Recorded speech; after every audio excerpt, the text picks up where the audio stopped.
वांग कबीले के लोग सफेद कपड़ों में एक युवक के नेतृत्व में आए, जिसकी कमर पर एक लंबा रत्न जड़ित कृपाण लटका हुआ था। रत्न सभी सुंदर देवता थे, जो ईश्वर शक्ति के उतार चढ़ाव से स्पंदित थे। युवक की भौएं तलवार जैसी थीं और एक तेज टकटकी थी जिसे उसने वांग जुआन पर निर्देशित किया था। आप बिना किसी नुकसान के बच गए बड़ी बहन जुआन, ये अद्भुत है। और ये लोग कौन हैं? उसने छोटू के साथियों की ओर देखा। उसकी निगाहें एक पल के लिए जेट फॉल पर टिकी रहीं, ये महसूस करने पर कि वो केवल मध्य भयानक स्तर पर थी। उसकी आंखें अस्वीकृति से चमक उठीं, लेकिन फिर उसकी नज़र छोटू पर चली गई और उसकी आभा का आकलन करने पर वो अचानक गार्ड पर जाने लगा। अभिवादन में सिर हिलाते हुए वांग जुआन ने कहा, ठीक है, अगर ये आप नहीं हैं वांगी, ये मेरे हितैषी हैं। उन्होंने सभी समुद्री डाकुओं को मार डाला और मुझे बचा लिया। वांग कबीरे पर कृतज्ञता का बड़ा ऋण है। ओह, उन्होंने सभी समुद्री डाकुओं को मार डाला? वांगी ने उन्हें थोड़ा करीब से देखा। निरंकुश, मैं देखता हूं, तुम सब कहां से आए हो? हम पथिक हैं, ब्रह्मा ने जल्दी से उत्तर दिया। 5 चरणों वाले महाद्वीप से। हमने वहां गलत लोगों को नाराज किया और यहां समाप्त हो गए, अपने जीवन के लिए छिप गए। पथिक हैं? उसकी अभिव्यक्ति अचानक बदल गई। ठीक है, देखते हुए कि आपने बड़ी बहन जुआन को बचाया है, हमारा वांग कबीला आपके साथ गलत व्यवहार नहीं करेगा। वास्तव में यदि आप हमारे कबीले के परिचारक बन जाते हैं तो आप अपने भटकने को समाप्त कर सकते हैं।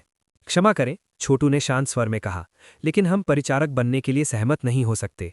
वांग कबीला स्पष्ट रूप से शक्तिशाली था, लेकिन उनके लिए काम करने में अन्य लोगों के आदेशों का पालन करना शामिल होगा, और छोटू को इसमें कोई दिलचस्पी नहीं थी।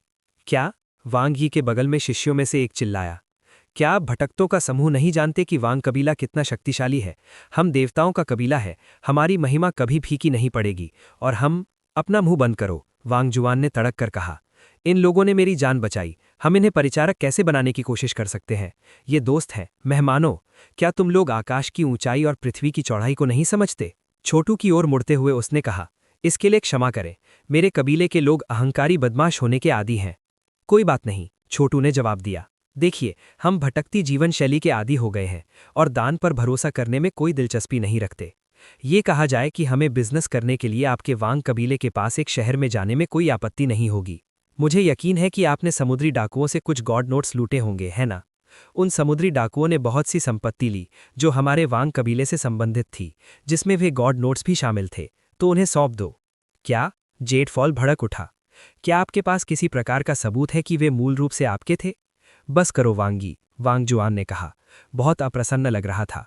वे गॉड नोट्स कभी भी हमारे नहीं थे, और अगर उन्होंने किया भी है तो हमें उन्हें प्रदान की गई सेवाओं के लिए धन्यवाद के रूप में पेश करना चाहिए। हम उन्हें वापस कैसे मांग सकते हैं?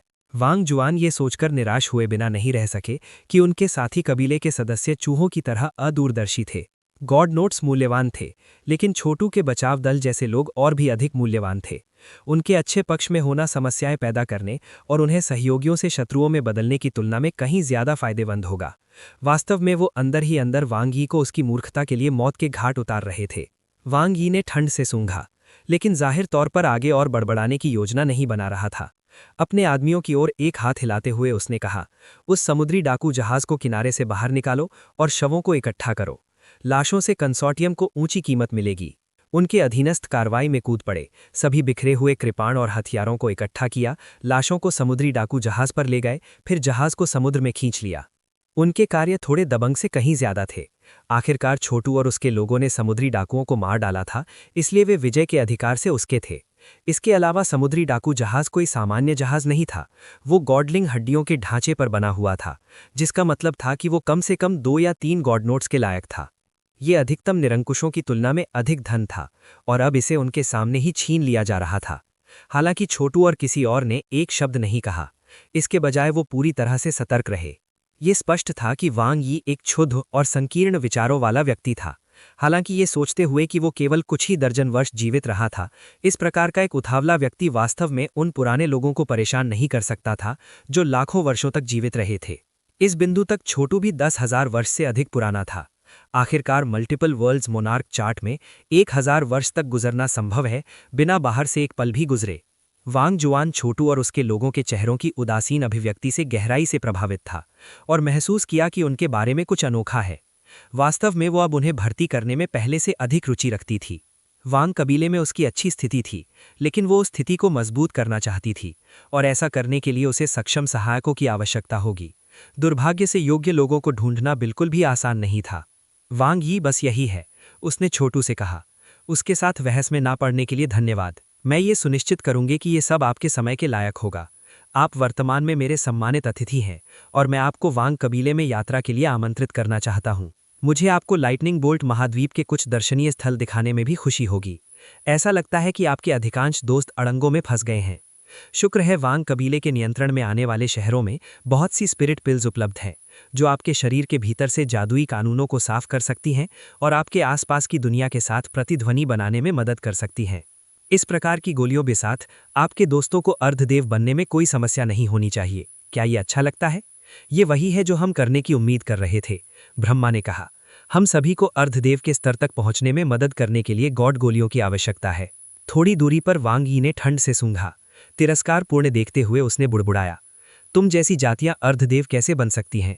मुझे विशेष रूप से मेरे कबीले द्वारा तैयार किया गया था। अनंत प्रशिक्षण सत्रों और क्रूर विरोधी अभ्यासों से गुजरना पड़ा, और फिर भी मुझे इस स्तर तक पहुंचने के लिए भारी मात्रा में स्पिरिट मेडिसिन की आवश्यकता पड़ी, और संयोग से मैं बस टूट गया।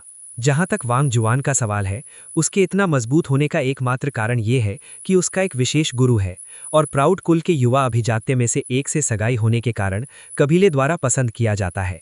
उसे पहले से ही ईश्वरीय स्वर्गारोहण तक पहुंचने की उम्मीद है, जिसका मतलब है कि मैं उसका कोई मुकाबला नहीं कर सकता। वांग यी के बगल में वांग कबीले के सलाहकारों में से एक आगे बढ़ा और कहा, युवा सर ये स्पष्ट है कि युवती जुआन उन पथिकों को भर्ती करना चाहती है। उनके नेता स्पष्ट रूप से बहुत उच्च स्तर तक पहुंच गए हैं। आप उन्हें कम आंकने का जोखिम नहीं उठा सकते। मुझे पता है, वांग यी ने कहा।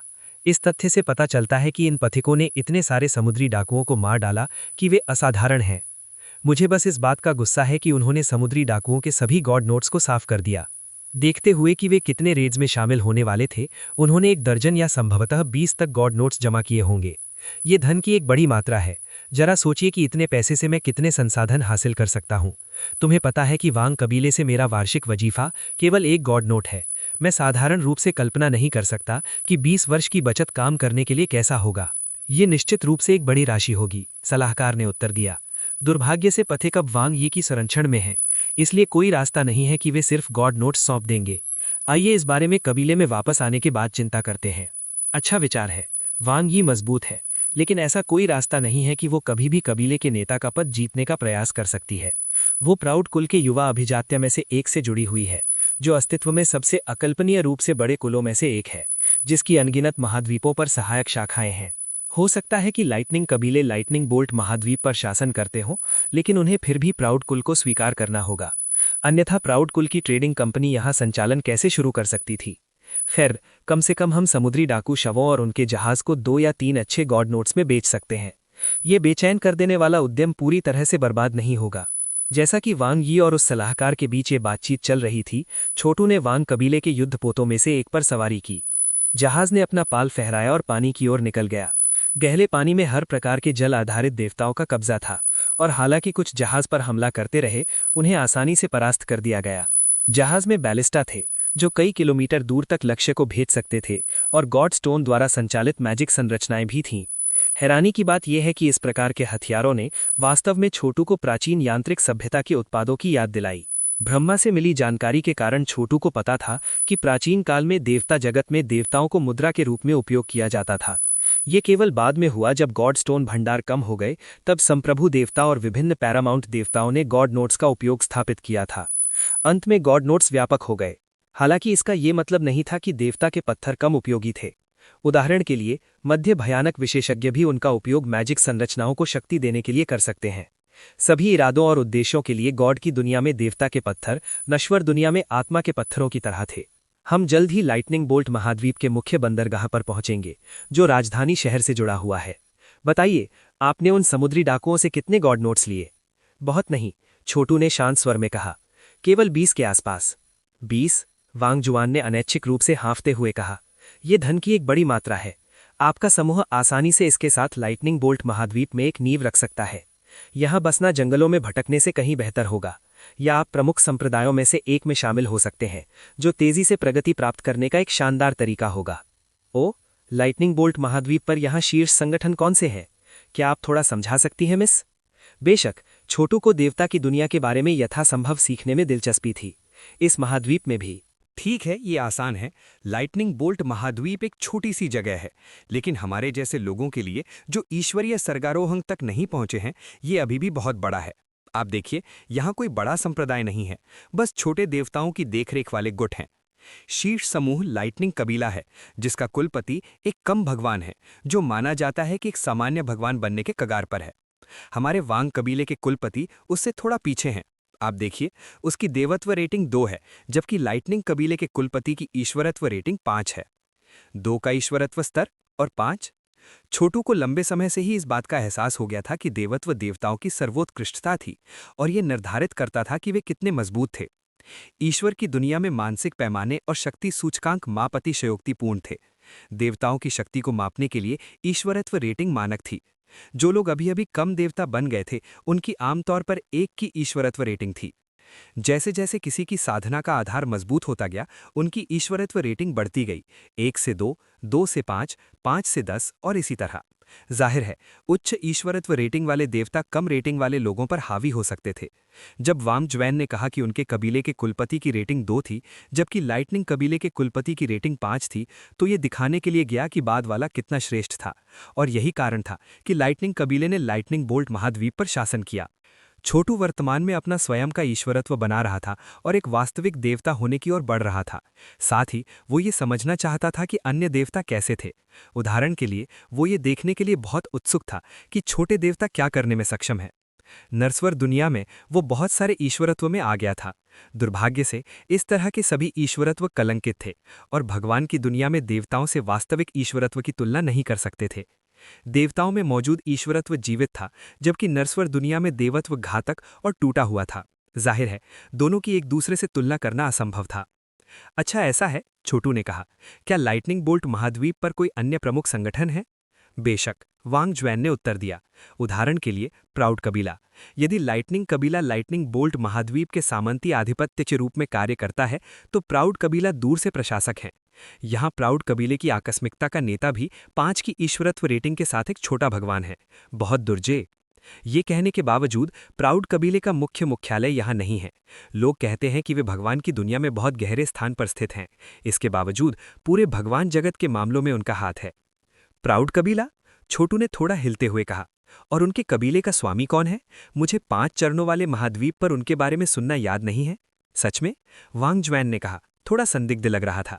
मुझे मत बताओ कि प्राउड कबीले ने 5 चरणों के महाद्वीप पर एक चौकी स्थापित नहीं की है। ये बिल्कुल असंभव है। वे भगवान की दुनिया के शीर्ष कबीले हैं, इतने दबंग हैं कि ये लगभग कल्पना को खारिज कर देता है।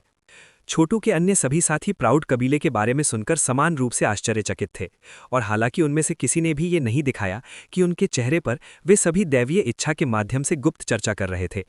प्राउड कबीला? क्या इसे प्राउड हेवन से जोड़ा जा सकता है? ये समझ में आता है, और ये समझाएगा कि प्राउड हेवन भगवान की दुनिया को छोड़ने में कैसे सक्षम था। हालांकि इस बिंदु पर यह सब अटकलें थीं। हालांकि छोटू पहले से ही एक योजना बना रहा था। प्राउड वर्ल्ड प्राउड हेवन का बेटा था और उसके पास उसका खून था। यदि प्राउड हेवन वास्तव में प्राउड कबीले से होता, तो तर्क के आधार पर उसके पास प्राउड कबीले का खून होता। इसलिए उन्हें बस इतना करना था कि लाइटनिंग बोल्ट महाद्वीप पर प्राउड कबीले के एक सदस्य को ढूंढना था, उनसे रक्त का नमूना लेना था और इसकी तुलना प्राउड वर्ल्ड के रक्त से करनी थी। यदि वे समान होते तो ये साबित होता कि प्राउड हेवन बेहद शक्तिशाली प्राउड कबीले से था। छोटू पहले से ही प्राउड हेवन से निपटने के अपने प्रयास में प्रगति कर रहा था। आखिरकार उसे बिल्कुल द ग्रेट नेक्रोपोलिस और असंख्य विश्व का मोनार्क चार्ट उससे अलग करना था। इसके अलावा उसे अपनी माँ चाची सूसू और मास्टर को ट्रैक करना था। द ग्रेट नेक्रोपोलिस और असंख्य विश्व का मोनार्क चार्ट दोनों मौलिक खजाने थे जो भगवान की दुनिया को हिला सकते थे। इसलिए कोई रास्ता नहीं था कि वो उन्हें प्राउड हेवन के हाथों में छोड़ दे। स्वर्ग उनकी मदद करता है जो खुद की मदद करते हैं। मैं मुश्किल से ही भगवान की दुनिया में पहुंची हूं और मुझे पहले से ही कुछ बड़े सुराग मिल गए हैं। दुर्भाग्य से, यदि प्राउड कबीले की वास्तव में भगवान की दुनिया के इतने सारे महाद्वीपों पर एक प्रमुख उपस्थिति है, तो मैं स्पष्ट रूप से उन्हें हल्के में नहीं ले सकता। जैसे जैसे जहाज आगे बढ़ा, वे बातचीत करना जारी रखे। छोटू और उसके दोस्त भगवान की दुनिया के मूल निवासियों की तरह व्यवहार करने का हर संभव प्रयास कर रहे थे। उन भूमिकाओं में बसने में उन्हें अधिक समय नहीं लगा और जल्द ही वे पहले आने की तुलना में बहुत अलग तरीके से बात कर रहे थे और कार्य कर रहे थे। इस बिंदु पर किसी के लिए भी यह अनुमान लगाना बहुत मुश्किल था कि वे निचली दुनिया से ऊपर उठे हैं। कुछ घंटे बीत गए और जल्द ही रात का समय हो गया। चांद और सितारों की कमी के कारण ये घुप अंधेरा था, लगभग उदासी और अंधेरे के नरक की तरह। हालांकि वांग कबीला इस क्षेत्र के शीर्ष कुलानों में से एक था, इसलिए उनके पास इससे निपटने के तरीके थे। जहाज में एक जियोमेंटिक कंपस था जिसका उपयोग वे नेविगेशन के लिए कर सकते थे। इसने एक उज्ज्वल ज्वाला भी बनाई जिसने उनके चारों ओर सब कुछ रोशन कर दिया।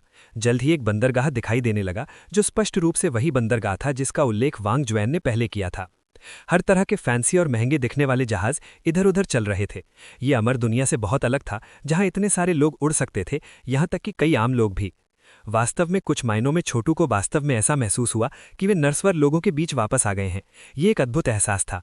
हालांकि इसमें कोई संदेह नहीं था कि ये सभी स्वर्गों और असंख्य विश्वों में से एक परम दुनिया थी। बेशक उसने अभी तक किसी वास्तविक देवता को नहीं देखा था। बंदरगाह में वो जिन आम लोगों को देख सकता था वे सभी मध्य भयानक एक्सपर्ट थे और वे मधुमक्खियों की तरह व्यस्त थे। यहाँ के जादुई नियम बहुत मजबूत हैं, उसने मन ही मन सोचा, आह भरते हुए। भौतिक पदार्थ इतने कसकर अन्य भौतिक पदार्थ से बंधा हुआ है कि इसे अलग नहीं किया जा सकता है, और महत्वपूर्ण ऊर्जा की हर किरण इतनी अविश्वसनीय रूप से घनी है कि ये मनोस्वर दुनिया की स्टील से लाखों गुना ज्यादा मजबूत है। वास्तव में यहाँ की हवा सामान्य रूप से इतनी भारी थी कि यदि आप भगवान की दुनिया से थोड़ी सी ऊर्जा लेते हैं और इसे नरस्वर दुनिया में ले जाते हैं तो यह आसानी से एक बड़े पहाड़ में बदल सकता है। यही कारण था कि मध्य भयानक लेवल के नीचे के लोग भगवान की दुनिया में सांस तक नहीं ले सकते थे। वास्तव में देवता जगत के मूल निवासी मध्य भयानक कृषि बेसों के साथ पैदा होते थे। हम पहुंच गए हैं, वांग जुएन ने कहा। ये रात है लेकिन लाइटनिंग बोल्ट शहर में आप शाम से भोर तक आनंद ले सकते हैं। चलो चलते हैं। मनुष्यों, मेरे मेहमानों के लिए तैयार करें और उन्हें आराम करने के लिए बसने दें। कल मैं एक बड़ा भोज आयोजित करूंगा।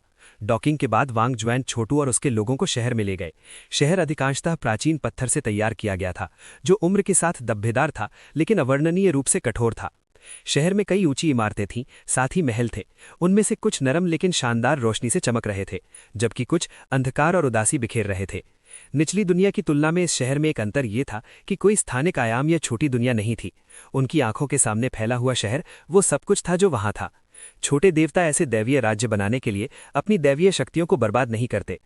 जब वे सड़क पर चल रहे थे तो वे इस बात से आश्चर्यचकित थे कि कैसे सब कुछ नरस्वर दुनिया के समान लग रहा था। दुकानें थीं, रेस्टोरेंट थे और होटल थे। अंतर सिर्फ इतना था कि बिक्री के लिए सभी सामान भगवान की वस्तुएं थीं। तुम क्या खरीदना चाहते हो? वांग जुएन ने पूछा। जैसे ही वे सड़क पर चल रहे थे लोगों ने उनके लिए रास्ता बना दिया और उनमें से कईयों की आंखों में श्रद्धापूर्ण नजर से ये स्पष्ट था कि शहर में वांग कबीला कितना महत्वपूर्ण था।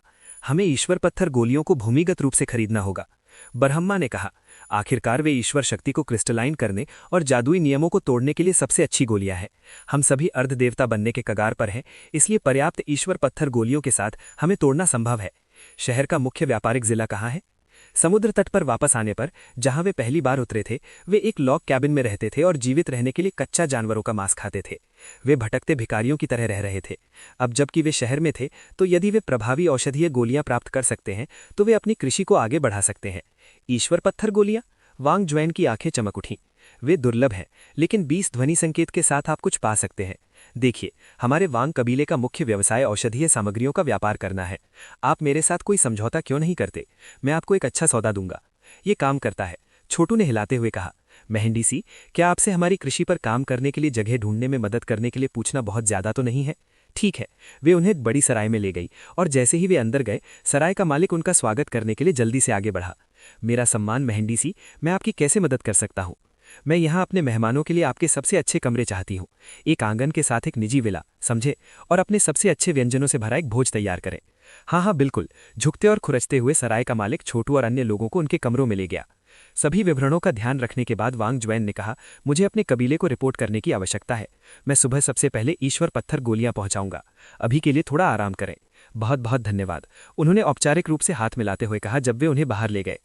अंत में उन्हें कुछ शांति मिली। उनके क्वार्टरों में सराय में गहरा एक कमरा शामिल था जिसके बीच में एक शांतिपूर्ण बगीचा और कई निजी कक्ष थे। ये सुरुचिपूर्ण और स्वादिष्ट था लेकिन साथ ही सरल भी था। स्पष्ट रूप से जगह की योजना एक मास्टर डिजाइनर द्वारा बनाई गई थी। डाइनिंग चेंबर में एक टेबल भी थी जो वर्तमान में सभी प्रकार के स्वादिष्ट खाद्य पदार्थों से ढकी हुई थी। कुरकुरी सब्जियां, नमकीन मांस और सुगंधित चावल थे। जंगलों में कच्चे मांस के उनके आहार की तुलना संभवतः इससे नहीं की जा सकती थी। हालांकि खाने के बजाय हर कोई छोटू के निर्देशों का इंतजार कर रहा था। हमारे व्यवसाय का पहला क्रम मजबूत होना है, उन्होंने एक फीकी मुस्कान के साथ कहा। उसी समय उसने एक फीकी सुनहरी रोशनी निकाली। चरम भयानक स्तर पर एक अर्ध देवता के रूप में वो अब इतना मजबूत था कि वो चुभती आंखों और कानों से गोपनीयता सुनिश्चित कर सकता था। सभी सावधानियों को लागू करने के बाद उन्होंने जारी रखा, हम यहाँ के आसपास के लोगों से अलग हैं और हमें अधिक तेजी से सफलताएं हासिल करने में सक्षम होना चाहिए। साथ ही मेरे पास गॉड लीजन सील है। अगले कुछ दिनों में मैं आप सभी को शरीर और आत्मा से खुद को शुद्ध करने में आपकी मदद करूंगा। मैं एकांत में भी कुछ समय बिताऊंगा, आगे की गहराई पर ध्यान करूंगा। एक बार जब आप सभी चरम भयानक स्तर पर हों तो चीज़ें बहुत आसान हो जानी चाहिए। मैंने अब तक जो देखा है उससे पता चलता है कि अर्ध देवता आमतौर पर उच्च पदों पर कब्जा करते हैं। ठीक है, ये दिया गया है, ब्रह्मा ने कहा। भगवान की दुनिया में देवता नेता हैं, यहाँ तक कि छोटे देवता भी अनगिनत आम लोगों पर शासन करते हैं। ठीक है, अभी मैं ऋषि सम्राट ग्रैंड मैजिक और गॉड लीजन सील के अपने नए ज्ञान के साथ आपकी दैवीय शक्ति को मजबूत करने में आपकी मदद करने जा रहा हूँ। समूह के बीच में बैठकर उन्होंने एक के बाद एक मंत्र के इशारे करना शुरू कर दिया। उसी समय एक दर्जन से अधिक सुनहरे हाथ उसके ऊपर दिखाई दिए, फिर अपने अधीनस्थों के सिर पर बस गए। अभी छोटू के सभी साथी बुरी तरह से कमजोर थे। जब तक वे भयानक स्तर पर नहीं पहुंच गए और अर्धदेवता नहीं बन गए, जिससे उन्हें बाहरी रूप से सच्ची ऊर्जा का उपयोग करने की क्षमता नहीं मिली, तब तक वे बहुत बुरी स्थिति में होंगे। आखिरकार वे अभी उड़ भी नहीं सकते थे, ना ही वे अधिकांश भगवान वस्तुओं और मंत्र संरचनाओं का उपयोग कर सकते थे। यदि वे किसी दुश्मन से घिरे हुए हैं तो वे निश्चित रूप से मारे जाएंगे। आखिरकार यहाँ तक कि धनुष और तीर भी उनके लिए वर्तमान स्थिति में घातक हो सकते हैं। बाहरी रूप से ईश्वर शक्ति का उपयोग करने में सक्षम होना भगवान की दुनिया में उतना ही एक पहचान था जितना कि ऊर्जा कला का 5वां चरण नर दुनिया में था। भगवान की दुनिया में खतरा बहुत अधिक था, और जब ये लोग अमर दुनिया के खाद्य श्रृंखला के शीर्ष पर थे तो यहाँ भगवान की दुनिया में चीजें विपरीत थीं। वे सबसे नीचे थे, लगभग दासों की तरह कमजोर। उनके वर्तमान स्तर को देखते हुए ये गिनना भी असंभव था कि कितने लोग उन्हें मार सकते हैं। अब जब वे नीचे वापस आ गए थे तो उन्हें फिर से शीर्ष पर पहुंचने पर काम करना था। नर्क कुचलने वाले गॉड मैमथ की शक्ति आप में प्रवेश करेगी, आपकी ऊर्जा कला में सुधार करेगी, आपके शरीर और आत्मा को शुद्ध करेगी और आपके रक्त को पवित्र करेगी। गॉड पावर छोटू द्वारा बुलाए गए सुनहरे हाथों में परिवर्तित हो गई, फिर अपने लोगों के सिर में बह गई जब उसने ऋषि सम्राट ग्रैंड मैजिक को आकर्षित किया था। ऋषि सम्राट ग्रैंड मैजिक निश्चित रूप से अस्तित्व में तकनीकों का सबसे अद्भुत सेट था, और हालांकि छोटू की महारत उथली और पूर्ण से बहुत दूर थी, लेकिन उसके पास एक मजबूत नींव थी। गड़गड़ाहट, गड़गड़ाहट। छोटू से निकलने वाली आवाज़ों ने गड़गड़ाहट को चौड़ी आंखों से उसकी ओर देखने का कारण बनाया, मानो उसे अचानक एहसास हुआ कि वो उसके लिए एक भाई की तरह था। उन्होंने लंबे समय से ऋषि सम्राट ग्रैंड मैजिक के साथ परफेक्ट गॉड आर्ट को जोड़ दिया था, और जैसे जैसे उसकी साधना का आधार मजबूत होता गया और उसने यिन और यांग, सूर्य और चंद्रमा, स्वर्ग और पृथ्वी और समय और स्थान के बारे में अधिक ज्ञान प्राप्त किया, उसके कौशल और क्षमताएं और अधिक परिष्कृत हो गईं। ईश्वर शक्ति का समन्वय करें, आभासी दिव्यत्व को सच्चा और वास्तविक बनने दें। स्वतः शिक्षित। छोटू के भीतर आभासी दिव्यत्व अचानक बदल गया। इतनी बड़ी मात्रा में ईश्वर शक्ति को अवशोषित करने के बाद ये अब क्रिस्टल की तरह पारदर्शी था, और इसमें 10 प्रकार की ऊर्जा थी जिसने शक्ति का एक आदर्श शिखर बनाया। ऋषि, सम्राट, शासक, सम्राट, संप्रभु, भगवान, नायक, आधिपत्य, भगवान, कुछ नहीं। छोटू के आभासी दिव्यत्व के भीतर 10 पात्र दिखाई दिए। वे सभी गॉडफुक की स्क्रिप्ट में लिखे गए थे। वे अतुलनीय रूप से सच्चे और वास्तविक थे। उनमें सभी प्रकार के परिवर्तन और अंतःक्रियाएं थीं और एक अजेय असंगठित शक्ति से टकराते थे। परिणाम स्वरूप छोटू के टेंडन, हड्डियां, मांस कई मैजिकल कानून बन गए, मानो वो स्वयं दिव्यत्व में बदल रहा हो। वो दिव्यत्व था, दिव्यत्व वो था। ये एक बहुत ही रहस्यमयी परिवर्तन था। ऊर्जा के 10 सुनहरे प्रवाह कमरे में बह गए और हर कोई ईश्वर शक्ति से कांप उठा। उन्होंने परिघलित रक्त भी खांस लिया, क्योंकि उनके भीतर से अशुद्धियां निकल गईं और वे शरीर और आत्मा में शुद्ध हो गए। शुद्धिकरण। छोटू ने कुछ रक्त उगला जो आग की लपटों में बदल गया और उसके अनुयायियों में साफ पानी की तरह बह गया। मानस को बर्फ से नहलाएं। वो हिला और आग की लपटें बर्फ के टुकड़ों में बदल गईं, जो नीचे फड़फड़ा रही थीं और अशुद्धियों को दूर कर रही थीं, जिससे सभी साफ और ताजे हो गए। पवित्र धुनें उनके कानों में बहीं और उनकी चेतना के समुद्र में जो भी शैतान मौजूद थे उन्हें वश में किया गया और कुचल दिया गया। क्योंकि वे लगातार आसपास की दुनिया की महत्वपूर्ण ऊर्जा को अवशोषित कर रहे थे, ये दिया गया था कि वे अशुद्धियां बनाएंगे। यहाँ तक कि चीज़ें जो उन्होंने अपने परिवेश को देखकर सीखीं, वे चेतना के समुद्रों में अशुद्धियां पैदा करेंगी, जिन्हें उन्हें तब समाप्त करने की आवश्यकता होगी। कभी कभी ज्ञान को भी अशुद्धता के रूप में गिना जा सकता है। अब छोटू की मदद से वे अपने मानस और शरीर को साफ कर रहे थे और भगवान की दुनिया के करीब आ रहे थे, जिससे उनके मस्तिष्क को भगवान की दुनिया के मैजिकल कानूनों के समुद्र में शांति से बहने की अनुमति मिल रही थी। ये अब पहले से कहीं अधिक स्पष्ट था कि गॉड लीजन सील कितनी प्रभावी है। शक्ति की धाराएं भगवान दुनिया के माध्यम से छोटू की ओर बहती, जो महत्वपूर्ण ऊर्जा बन गई, जो लगभग भौतिक थी। बाहर पहुंचकर उसने उसे पकड़ लिया, जिससे उसके हाथ में अखरोट के आकार के पत्थर दिखाई देने के कारण चटक की आवाज आई। अपनी आंखें खोलकर उसने देखा कि हर किसी के पास बहुत बेहतर मानस था और उनके शरीर अब बहुत उच्च स्थिति में थे। मुस्कुराते हुए उसने सांस ली। मैं किसी भी समय टूट सकता हूं, ब्रह्मा ने कहा। छोटू की ओर देखते हुए उसने कहा, छोटू, तुम्हारे हाथ में क्या है? गॉडस्टोन? तुम्हें ये कहाँ से मिले? वे मेरे सबसे हालिया ज्ञान का उत्पाद हैं, छोटू ने कहा। साधना के इस सत्र के दौरान मैंने गॉड लीजन सील की गहराई के बारे में अधिक समझ गहन की। मैं भगवान की दुनिया के शून्य में पहुंचकर इसके सार को गॉडस्टोन में बदल सकता था। ये कैसे संभव है? ब्रह्मा ने स्पष्ट रूप से आश्चर्य से कहा। गॉडस्टोन भगवान की दुनिया में प्राकृतिक अयस्कों से आते हैं और भगवान की दुनिया के सार के दह में बनते हैं। वे अनगिनत स्वर्ग हिलाने वाली, पृथ्वी गिराने वाली परिवर्तनों से गुजरते हैं और आमतौर पर अनंत वर्षों में एक समय में एक छोटे टुकड़े बनाते हैं। लेकिन आपने सीधे कुछ बनाया है, ये पता है? गॉडनोट से पहले गॉडस्टोन का उपयोग एक कठोर मुद्रा के रूप में किया जाता था, और यद्यपि गॉडनोट अधिक व्यापक और लोकप्रिय हैं, वे इतने मूल्यवान हैं कि कुछ लोग उनका उपयोग नहीं करते, बल्कि वे दैनिक खरीदारी के लिए गॉडस्टोन पर निर्भर करते हैं। और इसका उल्लेख करने की आवश्यकता नहीं है कि गॉडस्टोन संरचनाओं के साथ कैसे काम करते हैं। मुझे पता है, छोटू ने कहा। मैंने रास्ते में देखा कि बहुत से लोग मामूली खरीदारी के लिए गॉडस्टोन का उपयोग कर रहे हैं। वास्तव में मैंने कोई गॉड नोट भी नहीं देखा। मुझे ऐसा लगता है कि गॉड नोट बड़े लेन देन के लिए हैं। ये विचार करने में समझदारी है कि हालांकि गॉड नोट कैश के बिल हैं, लेकिन वे वास्तव में परमाउंट देवताओं द्वारा सील किए गए हैं और उनमें विशाल गॉड लाइफ शक्ति होती है। और अगर मैं पहले ही गॉडस्टोन बना सकता हूं, तो ये केवल समय की बात है जब तक मैं गॉड नोट्स बना सकूं। और वो वांग जुआन पर एहसान नहीं करना चाहेगा। ओह, वांग जियांग ने कहा। उसकी अभिव्यक्ति आश्चर्य और अनिर्णय से टिमटिमा रही थी, लेकिन अंत में उन्होंने गॉड नोट स्वीकार कर लिए। ऐसा लगता है कि मैंने आपको कम करके आका। मैंने मान लिया कि आप पथिक थे जिन्होंने संयोग से युवती को बचा लिया और हमारे कबीले का फायदा उठाने की कोशिश करेंगे। शायद आप ऐसे नहीं हैं। हालांकि मुझे अभी भी आपको समझाना चाहिए कि गोलियों का ये संग्रह शायद लगभग 30 गॉड नोट्स के लिए बिकेगा। यहां तक कि आपके उदार होने के बावजूद युवा महिला अभी भी एक नुकसान उठा रही है, जिसे उसे अपनी व्यक्तिगत बचत से भरना होगा। ओह, मैं समझता हूं। उस स्थिति में मैं ये सुनिश्चित करूंगा कि वो अंत में लाभ कमाए। आपको बर्खास्त कर दिया गया है। छोटू ने सिर हिलाया। एक और शब्द के बिना वांग जियांग मुड़ा और चला गया। जाहिर है, वो उनके जैसे नीच पथिकों के साथ आवश्यकता से अधिक समय नहीं बिताना चाहता था। क्या शापित दम्भ है, डूम ने कहा। चरवाहा, प्राउड वर्ल्ड और अन्य लोग भी जलन में अपने दांत पीस रहे थे। खाद्य श्रृंखला के ऊपर से नीचे तक जाना निश्चित रूप से कठिन था। इस बीच छोटू ने अपना हाथ लहराया, अपनी असली ऊर्जा से सभी संदूकों को लपेट लिया और उन्हें अंदर खींच लिया। उन्हें खोलने पर उन्होंने पाया कि वे औषधीय गोलियों से भरे हुए थे। वे सभी ड्रैगन की आंख के आकार के और बेहद सुगंधित थे। यहां तक कि सिर्फ उन्हें सूंघने से भी उनकी आत्माएं बढ़ गईं। बिल्कुल भी बुरा नहीं है, ब्रह्मा ने एक विस्तृत मुस्कान के साथ कहा। गॉड सीव पिल्स। अधिकांश लोग उन्हें प्रभावी ढंग से उपयोग करने के उचित तरीके से अनजान हैं, लेकिन मुझे पता है कि कैसे। इनके साथ हम सभी को अर्ध ईश्वर स्तर तक पहुंचने में सक्षम होना चाहिए। मुझ पर विश्वास करो।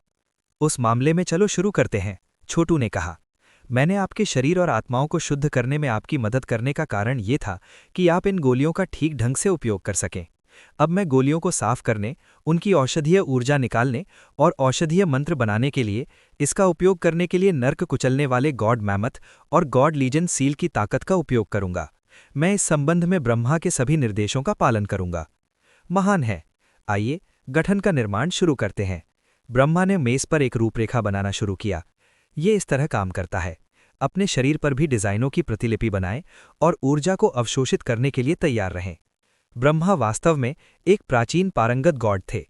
परिस्थितियों के एक अनूठे सेट के कारण वो नष्ट हो गए थे। हालांकि भगवान की दुनिया से संबंधित उनका अनुभव और ज्ञान उनके साथ रहा, और समूह में कोई भी संभवतः उस संबंध में उनकी बराबरी नहीं कर सकता था। बेशक छोटू के पास गॉड लीजन सील थी, लेकिन उसके पास अभी भी इसके कई रहस्य और क्षमताएं थीं। जब भगवान की दुनिया के रोजमर्रा के अंदर बाहर की बात आती है, तो ब्रह्मा इन मामलों में छोटू से कहीं ज्यादा समझते हैं। गॉड लीजन सील ऐसे मामलों में छोटू की मदद नहीं कर सकता। उदाहरण के लिए, इसमें दवा के गठन में गॉड सीफ पिल्स का उपयोग करने के तरीके के बारे में जानकारी नहीं थी। दूसरी ओर, इसके लिए बाहरी रूप से ईश्वर शक्ति का उपयोग करने की क्षमता की आवश्यकता थी, जो छोटू के अलावा और कोई नहीं कर सकता था। उसने अपनी उंगली को झटका दिया, जिससे ईश्वर शक्ति प्रकाश के एक बिंदु में परिवर्तित हो गई, जिसे उसने फिर संदूकों पर भेज दिया। संदूकों में गॉड सीव पिल्स तुरंत औषधीय ड्रैगन्स में वाष्पित हो गईं, जिन्हें उन्होंने नर्क कुचलने वाले गॉड मैमथ की ताकत से नियंत्रित कर लिया। ड्रैगन मुट्ठी के आकार की दवा संरचनाओं में बदल गए, जिन्हें उन्होंने तब पर सभी लोगों में भेजा। ये एक मामूली कौशल था, लेकिन कुछ ऐसा जिसके लिए ईश्वर शक्ति पर उत्कृष्ट नियंत्रण की आवश्यकता थी। ये कहा गया कि इस तरह का कोई छोटा सा कौशल, जल्दी से सीखने की क्षमता, कुछ ऐसा था जो भगवान की दुनिया के मूल निवासी नहीं कर सकते थे। केवल पुराने जमाने के लोग, जिन्होंने मरते लोक में लाखों वर्षों तक कृषि का अभ्यास किया था, वही कुछ ऐसा करने में सक्षम होंगे। जैसे ही गॉड सीव पिल्स गायब हो गईं, सभी लोग ध्यान की स्थिति में क्रॉस लेग्ड हो गए। आमतौर पर इस तरह की औषधीय गोलियों को आत्मसात करने के लिए प्रति गोली 3 दिन लगते, ऐसा ना हो कि विस्फोट हो जाए। लेकिन गॉड लीजन सील के समायोजन के साथ छोटू उनसे अंतिम औषधीय प्रभाविकता निकाल सकता और ऐसे लाभ प्रदान करता जो व्यक्तिगत रूप से उनका सेवन करने से कहीं बेहतर होते। घड़घड़ाहट। लगभग तुरंत ही सभी की आभा मजबूत होने लगी। सुप्रशिक्षित। 2 घंटे बाद ब्रह्मा की देवशक्ति एक चरम पर पहुंची, और वो चरम भयानक स्तर तक पहुंचने के साथ ही बदलने लगा। हालांकि उसकी देवशक्ति का प्रवाह छोटू की तुलना में पतला और कमजोर लग रहा था। वे इतने कमजोर क्यों हैं? छोटू ने सोचा। क्या उम्मीद कर रहे थे? ब्रह्मा ने उत्तर दिया, ये परिणाम बिल्कुल भी बुरे नहीं हैं। देखो, मैं पहले से ही बाहरी रूप से ईश्वर शक्ति मुक्त कर सकता हूं। अमर दुनिया में इस तरह के सुधार प्राप्त करने का कोई तरीका नहीं है। क्या आपको लगता है कि हर कोई आपके जैसा ही शक्तिशाली होगा? एक संपन्न उसके माध्यम से गुजरा, जब उसने अपनी हथेली से सच्ची ऊर्जा की एक धारा भेजी, मकड़ी के जाले की तरह पतली। ये पास की एक कुर्सी के चारों ओर लिपटा, जो बाद में हवा में ऊपर उठ गया, फिर धमाके के साथ वापस नीचे गिर पड़ा। जैसे जैसे हम अपनी साधना को आगे बढ़ाएंगे, हमारी देवशक्ति मजबूत होगी और हम और अधिक शक्तिशाली होंगे। ठीक है, छोटू ने सिर हिलाते हुए कहा। आगे बढ़ते हुए मैं आपके साधना आधार को मजबूत करने में आपकी मदद करने के लिए और ज्यादा गॉड गोलियां खोजने की कोशिश करूंगा, और आपको छलांग और लाम के आगे बढ़ने में मदद करूंगा। क्या मिस्टर छोटू यहाँ हैं? बाहर से एक आवाज आई। क्या आप अभी भी अपनी खेती पर काम कर रहे हैं? मैं आपकी कैसे मदद कर सकता हूं? छोटू ने भौहें चढ़ाते हुए पूछा। युवती ने आप सभी को एक भोज में भाग लेने के लिए आमंत्रित किया है, आवाज ने उत्तर दिया। छोटू सभी नौकरों को खोजने के लिए बाहर निकला, जिनमें से एक के पास वांग कबीले का निमंत्रण कार्ड था। अद्भुत है, छोटू ने निमंत्रण कार्ड स्वीकार करते हुए कहा। जब उसने सतह को तपाया तो ये धातु की तरह बज रहा था। दुर्भाग्य से मेरे सभी साथी साधना के सत्र के बीच में हैं। केवल भाई ब्रह्मा और मैं ही स्वतंत्र हैं जो भाग ले सकते हैं। क्या आप रास्ता दिखा सकते हैं? बेशक, नौकर ने कहा। नौकर एक निरंकुश था, और छोटू पहले से ही एक अर्ध देवता था, इसलिए उसे किसी और तरह से बात करने का कोई सवाल नहीं था। ब्रह्मा बाहर निकले और जेडफॉल से जुड़ गए, जो अपनी बाहों में पररिंग को धारण किए हुए थी। मैं भी आना चाहूंगी छोटू। उसकी ऊर्जा के उतार चढ़ाव से बताया जा सकता था कि उसने भी एक सफलता का अनुभव किया था। भगवान की दुनिया में पहुंचने के बाद भी पररिंग ने खाने पीने के लिए कुछ नहीं लिया था। आसपास रेंगने के अलावा ये कुछ भी नहीं कर रहा था, न ही इसे किसी शक्ति की आवश्यकता थी। छोटू ने पहले मान लिया था कि यह भगवान की दुनिया में पहुंचने के बाद बदल जाएगा। कम से कम उसने ये उम्मीद की थी कि यह महत्वपूर्ण ऊर्जा को अवशोषित करेगा। लेकिन ऐसा लग रहा था कि यह भगवान की दुनिया की महत्वपूर्ण ऊर्जा का तिरस्कार करता है। अब तक छोटू ने इसे केवल ऊर्जा खर्च करते हुए देखा था, उसे कभी अंदर लेते नहीं देखा। ऐसा लगता था कि ये एक ऐसे स्तर पर मौजूद था जो ऊर्जा संरक्षण के संबंध में सामान्य तर्क को पूरी तरह से खारिज कर देता है। अंत में ये उसे और अधिक भयानक बना देता है। बेशक, छोटू ने इसके रहस्यों के बारे में और अधिक जानकारी प्राप्त करने की उम्मीद में इसे देखना बंद नहीं किया था, और वो ये नहीं भूल सकता कि कैसे उसने प्राचीन गॉड्स को आदि अराजकता में पररिंग के चीनी मिट्टी के गॉड स्पोर पर हमला करते देखा था, बचकर भाग जाने और कभी न पकड़े जाने के लिए। यहाँ तक कि राजा टैगन डेवॉरर भी उन लोगों में से थे जिन्होंने पररिंग को कपूत करने की कोशिश की थी लेकिन असफल रहे थे। ये सिर्फ ये दिखाने के लिए था कि पररिंग कितना विचित्र और विलक्षण था। जेडफॉल ने इसे जीवंत बनाया था। वो एक पुनर्जन्मी थी और इस तरह स्पष्ट रूप से स्वर्ग से आशीर्वादित थी, जो बताता है कि वो इतनी त्वरित साधना प्रगति कैसे प्राप्त कर सकती थी। वास्तव में उसकी देवशक्ति वास्तव में ब्रह्मा से श्रेष्ठ थी।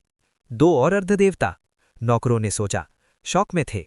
वे सभी जानते थे कि वांग जुआन को बचाने वाले पथिकों का नेतृत्व छोटू नाम के एक अर्धदेवता ने किया था, लेकिन बाकी पथिक निरंकुश माने जाते थे। हालांकि ये स्पष्ट रूप से 2 अर्धदेवता थे, जो आश्चर्य से कम नहीं थे। बेशक ये उनका स्थान नहीं था, इसलिए उन्होंने बस बाहर का रास्ता दिखाया। सराय के मुख्य प्रवेश द्वार पर एक गाड़ी इंतजार कर रही थी, जिसमें 4 अच्छे घोड़े थे। वे गौड़ घोड़े थे, जिनके सिर पर सींग और खुर थे, जिससे उनके चलने पर छोटे बवंडर उगते थे, और उनके महीन और चिकने कोट ऐसे लग रहे थे जैसे वो सोने के बने हों। वे गाड़ी में अपनी जगह ले लेते हैं और घोड़े चुपचाप चलने लगते हैं। सवारी बिल्कुल भी ऊबड़ खाबड़ नहीं थी, क्योंकि घोड़े तेजी से आगे बढ़ रहे थे। उनके खुर जमीन को भी नहीं छू रहे थे। ऐसा लगता था जैसे वे तैर रहे हों। भारी सुरक्षा वाले महल तक पहुंचने में केवल थोड़ा समय लगा। सभी प्रवेश द्वारों पर तलवार और भालों के साथ निरंकुश गार्ड थे। साथ ही मुख्य प्रवेश द्वार के बाहर बड़ी संख्या में गाड़ियां और सेडन कुर्सियां पड़ी थीं। जाहिर है, इस भोज में शहर के अन्य प्रसिद्ध लोग भी शामिल हो रहे थे। जैसे ही छोटू, ब्रह्मा और जेडफॉल गाड़ी से बाहर निकले, एक दूसरा नौकर आया और कहा, निमंत्रण कार्ड कृपया। छोटू ने उसे काट दिया, जिसके बाद उसे अंदर ले जाया गया। जैसे ही नौकर ने उनका नाम घोषित किया, वांग जुआन उनसे मिलने आगे बढ़ा। ब्रह्मा और जेडफॉल को देखकर उसने कहा, आप दोनों ने एक ही रात में सफलता हासिल की। आपने ऐसा कैसे किया? ओह, ये कुछ नहीं था, ब्रह्मा ने उत्तर दिया। हमारे पास एक विशेष तकनीक है। इसके अलावा उपभोग करने के लिए बहुत सारी औषधीय गोलियां के साथ ये कोई समस्या नहीं थी। उपभोग करने के लिए बहुत सारी औषधीय गोलियां? वांग जुआन ने स्पष्ट रूप से आश्चर्य से कहा, मैंने आपको इतनी सारी औषधीय गोलियां भेजी हैं कि भले ही आप सभी हर 3 दिन में एक का सेवन करते हो, तो अर्धदेवता के स्तर तक पहुंचने में 3 या 4 साल लगने चाहिए, और इसे तेज माना जाएगा। अधिकांश लोगों को इतनी सारी गॉड्स हीव गोलियों का सेवन करने के लिए कम से कम 10 साल की आवश्यकता होगी, अन्यथा ईश्वर शक्ति के सम्मेलन को बनाए रखना मुश्किल होगा। जैसा कि मैंने कहा, हमारे पास एक विशेष तकनीक है, ब्रह्मा ने मुस्कुराते हुए कहा। क्या ऐसा हो सकता है कि आप उच्च स्तर पर हुआ करते थे, लेकिन किसी तरह गिरावट का अनुभव किया? तो आप वास्तव में ठीक हो रहे हैं। ब्रह्मा ने वांग जुआन को ऐसे देखा जैसे वो उसके बारे में कुछ नया सोच रहा हो। सिर हिलाते हुए उन्होंने कहा, ये सही है, मैं अतीत में एक अर्ध भगवान हुआ करता था। किसी ने मेरे आभासी ईश्वरत्व को नष्ट कर दिया, इसलिए मेरी प्रगति स्वाभाविक रूप से सामान्य से तेज है। अपनी आवाज को सार्थक रूप से कम करते हुए वांग जुआन ने कहा, क्या आप सुनिश्चित हैं कि आप केवल एक अर्ध भगवान थे? क्या? ब्रह्मा ने सहज रूप से कुछ हत्या के इरादे को उजागर करते हुए कहा। जाहिर है, वांग जुआन ने महसूस किया कि वो वास्तव में एक नष्ट हो गया देवता था, जिसे पुनर्जीवित किया गया था। हत्या के इरादे दिखाने की कोई आवश्यकता नहीं है, उसने मुस्कुराते हुए कहा। ये एक अनुमान था, बस इतना ही। आपके समूह की एक रहस्यमय पृष्ठभूमि है और आप सामान्य से कहीं अधिक तेजी से मजबूत हो रहे हैं। अटकलें लगाने से बचना मुश्किल होने वाला है। हालांकि मैं आपके रहस्य को बनाए रखने की पूरी कोशिश करूंगा। निश्चित रूप से आपके दुश्मन हैं और हमारा वांग कबीला आपको सुरक्षा प्रदान कर सकता है। आखिरकार आपने मेरी जान बचाई, इसलिए हमारे लिए सहयोग करना ही समझ में आता है ना? हम आपके नेतृत्व का पालन करेंगे मिस, छोटू ने शांत स्वर में कहा। अपने शब्दों को यथासंभव अस्पष्ट रखते हुए उन्होंने कहा, अभी हम पूरी तरह से जितना संभव हो उतना मजबूत होने पर ध्यान केंद्रित कर रहे हैं। कृपया हमें दोस्त समझें, दुश्मन नहीं। ठीक है, उसने जवाब दिया। ये भोज समुद्री डाकू राजा डेकू की मृत्यु के उपलक्ष्य में आयोजित किया जा रहा है। उसके मरने के साथ आसपास के समुद्र बहुत अधिक शांतिपूर्ण होंगे। लाइटनिंग बोल्ट सिटी के सभी महत्वपूर्ण लोग यहाँ हैं और उनमें से एक भी अर्ध भगवान स्तर से कम नहीं है। सच कहा जाए तो कबीले के कुछ सदस्य आप में से उन लोगों को आमंत्रित नहीं करना चाहते थे जो अर्ध भगवान नहीं थे। ये देखते हुए कि आप टूट गए हैं, अब हमें इसके बारे में चिंता करने की जरूरत नहीं है। छोटू ने सिर हिलाया। बेशक, तो आप लाइटनिंग बोल्ट सिटी से किसे मिलने का सुझाव देते हैं? शायद प्राउड कबीले के कुछ लोग। प्राउड कबीला? वेल, ये तो दिया गया है कि वो यहाँ है। वास्तव में युवा पीढ़ी का सबसे महत्वपूर्ण सदस्य आ रहा है, प्राउड रेडियंस। वो लाइटनिंग बोल्ट सिटी में शीर्ष अर्ध भगवान है और वास्तव में शायद पूरे लाइटनिंग बोल्ट महाद्वीप में। वे कहते हैं कि वो अजय है और उसे दिव्य स्वर्गारोहण तक पहुंचने में कुछ ही साल लगेंगे। क्या ऐसा है? छोटू ने कहा। बहुत प्रभावशाली लगता है। एक अर्ध भगवान और एक सच्चे भगवान के बीच की खाई एक दुर्गम खाई है जिसे बहुत से लोग पार नहीं कर सकते। मुझे आश्चर्य है, क्या वो वास्तव में सफल होगा? यहां तक कि जैसे ही शब्द उसके मुंह से निकले, पूरे कमरे से एक ठंडी खर्राटे गूंज उठी। दुर्गम खाई, जहां तक मेरा सवाल है, ये एक खाई है जिसे मैं किसी भी समय पार कर सकता हूं। छोटू ने जैसे ही प्रवेश द्वार की ओर देखा तो पाया कि एक युवक अंदर आ रहा है। हाथ उसके पीठ के पीछे बंधे हुए हैं। उसके बाद हट्टे कट्टे अर्ध भगवानों का एक समूह आया, जिनमें से सभी की ठंडी, गणना करने वाली आंखें थीं। युवक के लिए उसने एक विस्तृत हेडबैंड पहना था, और यद्यपि वो किसी ऐसे व्यक्ति की तरह दिखता था जो कई वर्षों की कठोर खेती से गुजरा था, वो अहंकार की तस्वीर भी था। ये लाइटनिंग बोल्ट महाद्वीप के शीर्ष युवा विशेषज्ञ प्राउड रेडियंस था। तो तुम अंत में यहां आ गए प्राउड रेडियंस, कृपया बस अंदर आ जाओ और आनंद लो। वांग जुआन ने तुरंत कमरे में पैदा हुए तनावों को हल करने की कोशिश की। वो जानती थी कि प्राउड रेडियंस विशेष रूप से चिड़चिड़ा हो जाता है जब लोग इस बात के बारे में बात करते हैं कि वो अभी तक भगवान नहीं था। जाहिर है उसने छोटू के साथ उसकी बातचीत सुन ली थी, और आखिरी चीज जो वो चाहती थी वो थी लड़ाई छिड़ जाना। ये वांग कबीले द्वारा दिया गया एक भोज था और उसे एक खुशी का अवसर होना चाहिए था। मैं ठीक हूं, बहुत बहुत धन्यवाद, प्राउड रेडियंस ने शांत स्वर में कहा। और ये छोटू होना चाहिए, है ना? वांग जुआन का कथित रक्षक। भली वांग जुआन, मुझे आपको याद दिलाना चाहिए कि आप मेरे सबसे बड़े भाई proud triumphant of the proud कबीले से जुड़े हुए हैं। देर या सवेर आप हमारे कबीले का हिस्सा बन जाएंगे, और इन वर्षों में हमने आपके प्रशिक्षण और शिक्षा में मदद करने के लिए बहुत प्रयास किया है। ये बहुत पहले की बात नहीं है कि मेरा सबसे बड़ा भाई प्राउड ट्रायम्फेंट प्राउड कबीले के प्राथमिक मंदिर में दिव्य स्वर्गारोहण पर पहुंच गया। जब वो लौटेगा तो वो तुम्हें अपनी पत्नी के रूप में लेगा। मुझे पूरी उम्मीद है कि इन छायावादी पात्रों के साथ आपका रिश्ता प्राउड कबीले की प्रतिष्ठा और सम्मान को नुकसान नहीं पहुंचाएगा। तुमने अभी क्या कहा? वांग जुआन में कहा। उसकी अभिव्यक्ति फ्लिकर कर रही थी। तुम्हें मुझमें और प्राउड ट्रायम्फेंट से संबंधित मामलों में बट मारने की कोई आवश्यकता नहीं है।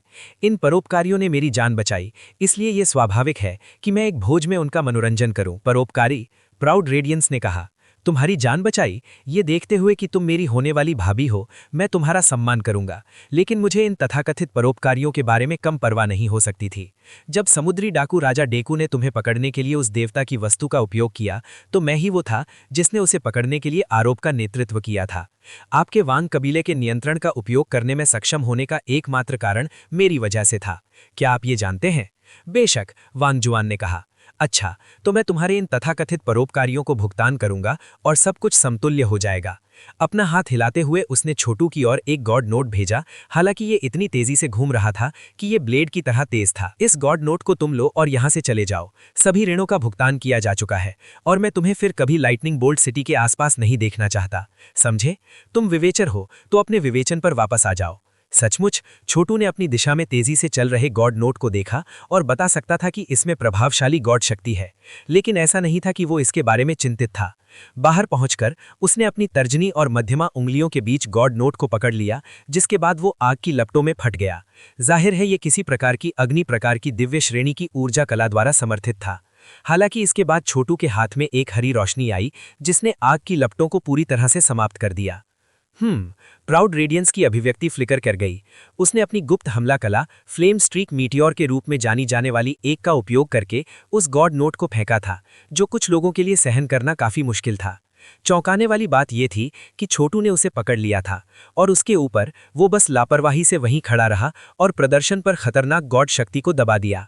हमलों में उपयोग किए जाने पर गॉड नोट स्वाभाविक रूप से खतरनाक होते हैं, और प्राउड रेडियंस ने इसे सामान्य से भी अधिक गॉड शक्ति से भर दिया था, जिसका मतलब ये था कि भले ही कोई हमले से बचने में कामयाब होता तो नोट को इस प्रक्रिया में नष्ट हो जाना चाहिए था। आखिरकार यहां तक कि वास्तविक देवताओं को भी हथियारबंद गॉड नोट से घायल किया जा सकता है। जाहिर है छोटू के अस्तित्व से मिटाने की प्राउड रेडियंस की योजना थी। वो स्पष्ट रूप से एक विशाल व्यक्ति था जो लोगों को धरातीय सन की तरह मार देता था, तो वो किसी यादृच्छिक विदेचर के जीवन या मृत्यु से संबंधित कैसे चिंतित हो सकता था? मैं इस गॉड नोट को रखने वाला हूं, छोटू ने कहा। जैसे ही सबने सदमे में देखा, उसने नोट को दूर रख दिया।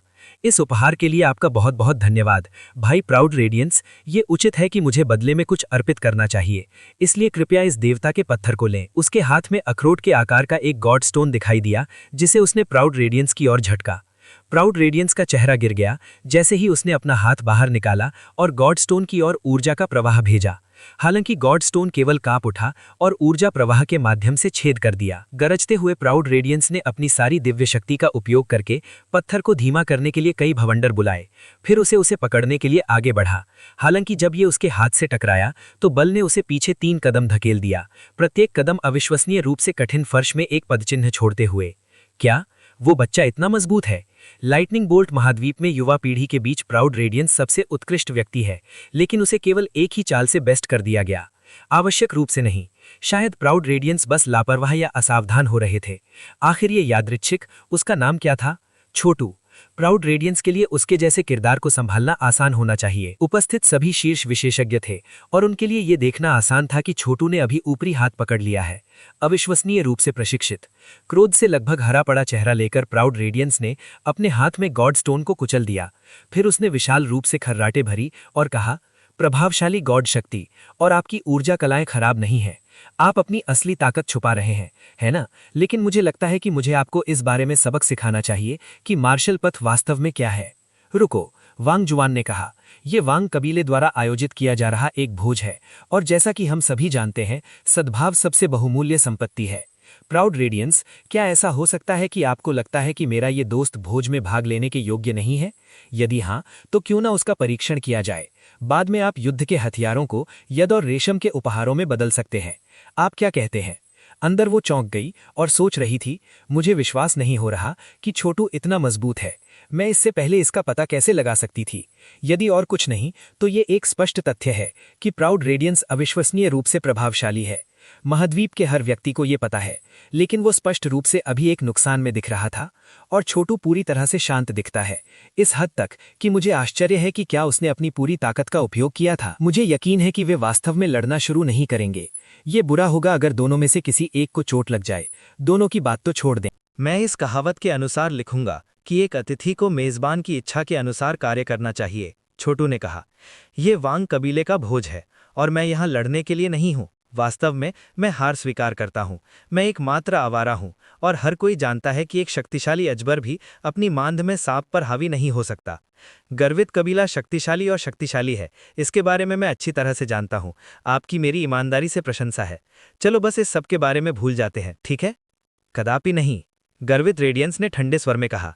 मैं देखना चाहता हूं कि आप क्या करने में सक्षम हैं और इन सभी गवाहों के सामने मैं एतद द्वारा कहता हूं कि चाहे कोई भी जीते या हारे, प्राउड कबीला आपके लिए और अधिक समस्याएं पैदा नहीं करेगा। गर्वित कबीला कभी भी अपनी बात से पीछे नहीं हटता। मुझे नहीं लगता कि ये हमारे लिए उचित होगा। हालांकि इससे पहले कि छोटू बोलना समाप्त कर पाता, प्राउड रेडियंस ने हमला कर दिया। इससे पहले कि वो छोटू के करीब होता, उसकी विस्फोटक ईश्वर शक्ति ने हवा में नौकायन करने वाली एक विशाल मुट्ठी का प्रक्षेपण बना दिया था। अप्रत्याशित रूप से वो पहल कर रहा था। छोटू केवल एक तरफ चकमा दे गया, केवल ये पता लगाने के लिए कि ईश्वर शक्ति की मुट्ठी उसका पीछा करने के लिए मुड़ गई, जैसे कि वो उस पर बंद हो गई हो। जाहिर है ये एक बहुत ही खतरनाक स्थिति थी। अच्छी मुट्ठी तकनीक है, उन्होंने कहा, और वो अतिशोक्ति नहीं कर रहे थे। वास्तव में ये वही था जिसकी उन्हें उम्मीद थी कि लाइटनिंग बोल्ट महाद्वीप पर टॉप मास्टर सक्षम होगा। ये एक गहरा और रहस्यमय आक्रमण था जिससे बचना असंभव लग रहा था। हालांकि छोटू को बस अपनी उंगली से थपथपाना था और ईश्वर शक्ति की मुट्ठी ढहने पर कर्कश आवाजें सुनाई दी। बहुत बढ़िया, गर्वित चमक ने कहा। आप वास्तव में मेरे स्पिरिट टर्टल गॉडफिश से निपटने में कामयाब रहे। लेकिन आइए देखते हैं कि क्या आप ब्लैक टर्टल हेवन की 7 हत्याओं से बच सकते हैं। वो आगे बढ़ा, अपनी ईश्वर शक्ति का उपयोग करके 7 मार पात्रों को अपने सामने बुलाया। वे सभी देवताओं की लिपि में लिखे हुए थे और लगभग ऐसे लग रहे थे जैसे उन्हें तलवारों से काट दिया गया हो। वे रहस्यमय विविधताओं के साथ छोटू की ओर गोली चलाते हुए हत्या ऊर्जा से स्पंदित हो रहे थे। ब्लैक टर्टल हेवन की 7 हत्याएं। भूत भगवान को मार रहा है। ट्रू ड्रैगन किलिंग, स्वर्गीय शून्य हत्या, रक्तात्मा हत्या, महान दाव हत्या, छेदा हुआ शून्य हत्या, आत्मविनाशक हत्या। 7 छायादार मानवीय आकृतियां दिखाई दी जो हत्या के इरादे से स्पंदित हो रही थीं और पूरी तरह से 30 मीटर लंबा ईश्वर शक्ति का एक विशाल स्तंभ बना रही थी जो छोटू की ओर चिल्लाईं। ये निश्चित रूप से एक बहुत ही प्रभावशाली आक्रमण था। ब्लैक टर्टल हेवन की 7 हत्याएं, छोटू बड़बड़ाया। हमले में वास्तव में ऐसे पहलू थे जो उसे 10 यूनिवर्स तकनीक की याद दिलाते थे। जाहिर है ब्लैक टर्टल हेवन की 7 हत्याएं एक बहुत ही उच्च स्तरीय ऊर्जा कला थी जिसे किसी तरह से बदल दिया गया था और उस प्राउड रेडियंस ने वास्तव में महारत हासिल नहीं की थी। और जाहिर है 10 यूनिवर्सेस में ब्लैक टर्टल हेवन की 7 हत्याओं का एक हिस्सा था। उसने सिर्फ एक नज़र से सब कुछ महसूस किया।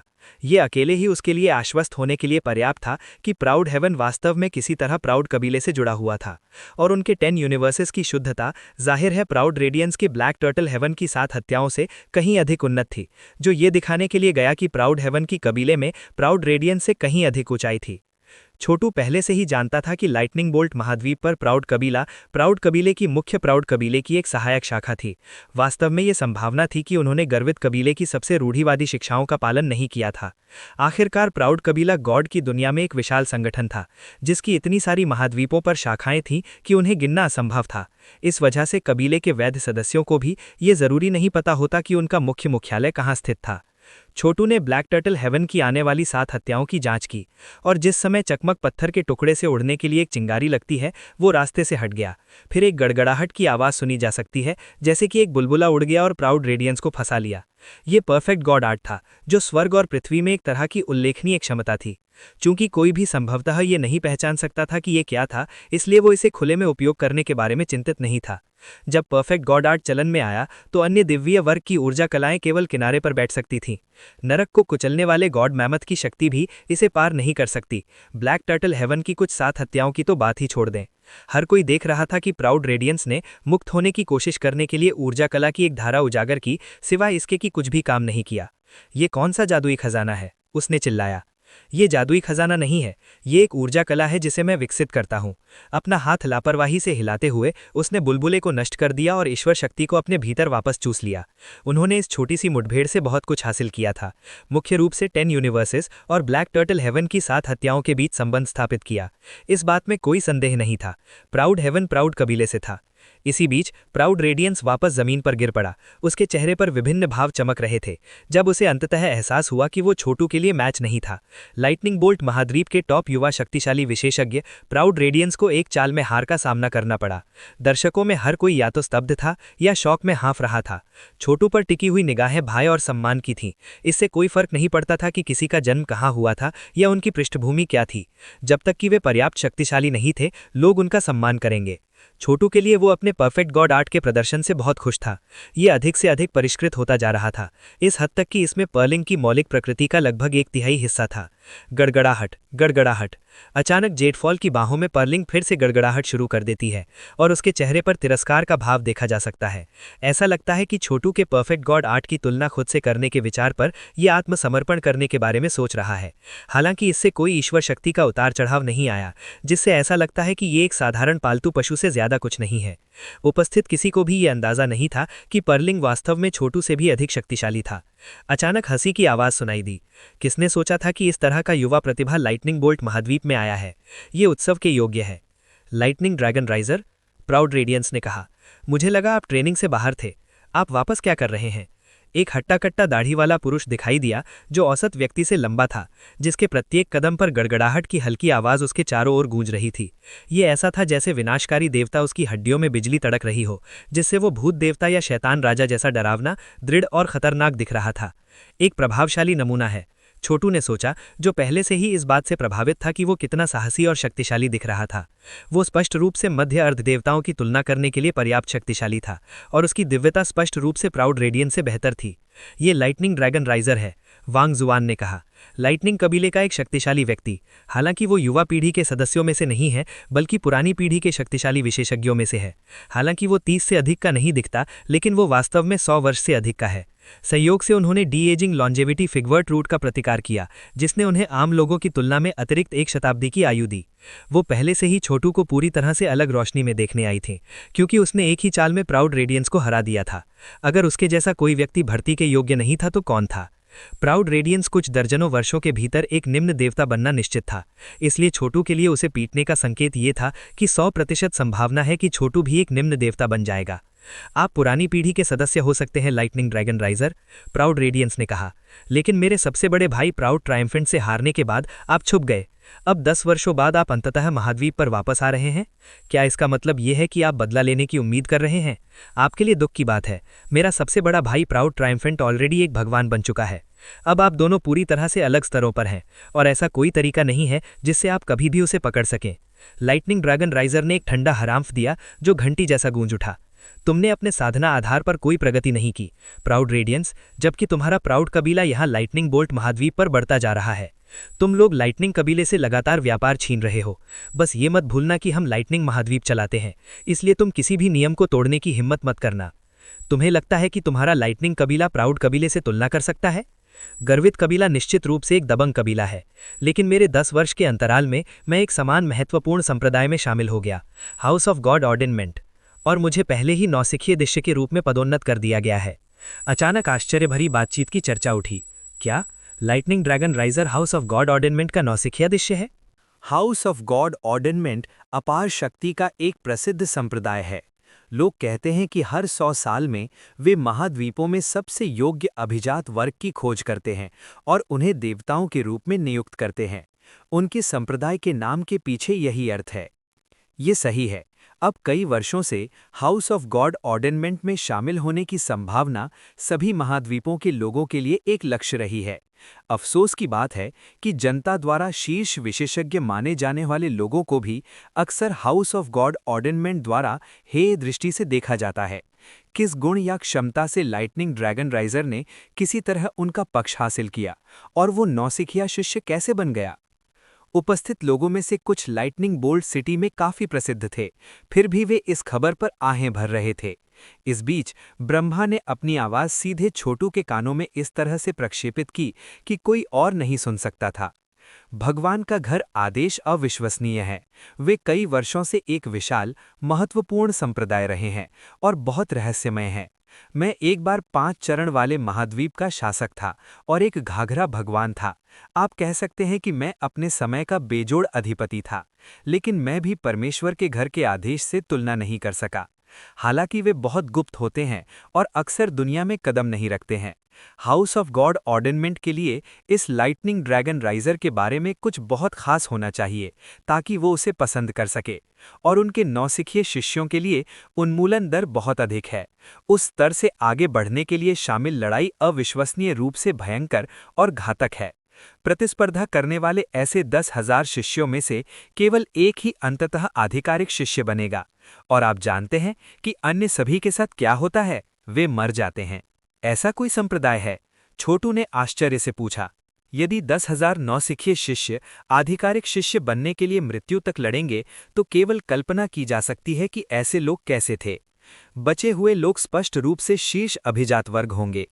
उसने कहा छोटू निर्दयता के लिए कोई अजनबी नहीं था, इसलिए ये व्यवस्था उसके लिए जरूरी नहीं थी कि चौंकाने वाली थी। वो और उसके लोग विजेता नहीं थे जिन्हें 10,000 प्रतियोगियों के समूह में से चुना गया था। वे परम अभिजात वर्ग थे जो अपनी अपनी उम्र में उठे थे। चरवाहा अनंत खतरों का सामना करते हुए सैकड़ों लाखों वर्षों के दौरान नरक के अनगिनत निवासियों की लाशों पर अपनी स्थिति पर चढ़ गया था। इसके तुलना में परमेश्वर के घर के ये शिष्य जिन्हें 10,000 के समूह में से चुना गया था, वे कुछ भी नहीं के समान थे। हंसते हुए प्राउड रेडियंस ने कहा, आपको लगता है कि आपके पास भविष्य के लिए कुछ अद्भुत संभावनाएं हैं लाइटनिंग ड्रैगन राइजर? भगवान के घर का नौसिखिया शिष्य होना ऑर्डिनमेंट पैन में एक फ्लैश जैसा है। क्या आप जानते हैं कि हाउस ऑफ गॉड ऑर्डिनमेंट में ब्लड गॉड ट्रायल में 10,000 नौसिखिए शिष्य शामिल हैं जो सभी एक दूसरे से लड़ते और मार डालते हैं जब तक कि केवल एक ही बचा ना हो? आपको लगता है कि आप इस तरह से कुछ बचे रह सकते हैं? लाइटनिंग ड्रैगन राइजर हंसे। पता लगाने का एकमात्र तरीका कोशिश करना है, और मैं बहुत आश्वस्त हूं। एक बार जब मैं आधिकारिक शिष्य बन जाता हूं तो आपका सबसे बड़ा भाई प्राउड ट्रायम्फेंट किसी भी चीज के लिए नहीं गिना जाएगा। हम इसके बारे में तब बात करते हैं जब आप जिंदा बचते हैं। प्राउड रेडियंस ने चुटकी ली। उसने कहा कि अगर लाइटनिंग ड्रैगन राइजर वास्तव में हाउस ऑफ गॉड ऑर्डिनमेंट का आधिकारिक शिष्य बन गया तो वो निश्चित रूप से प्राउड ट्रायम्फेंट से अधिक प्रभावशाली होगा। प्राउड कबीला बहुत शक्तिशाली था, लेकिन सच कहा जाए तो वे लगभग उसी स्तर पर थे जैसे कि हाउस ऑफ गॉड ऑर्डिनमेंट, और प्राउड कबीले ने लगभग हर जगह अपना प्रभाव बढ़ाया। उनकी सहायक शाखाएं अक्सर अपेक्षाकृत शक्तिहीन थीं और ये भी नहीं जानती थीं कि मुख्य शाखा वास्तव में क्या करने में सक्षम है।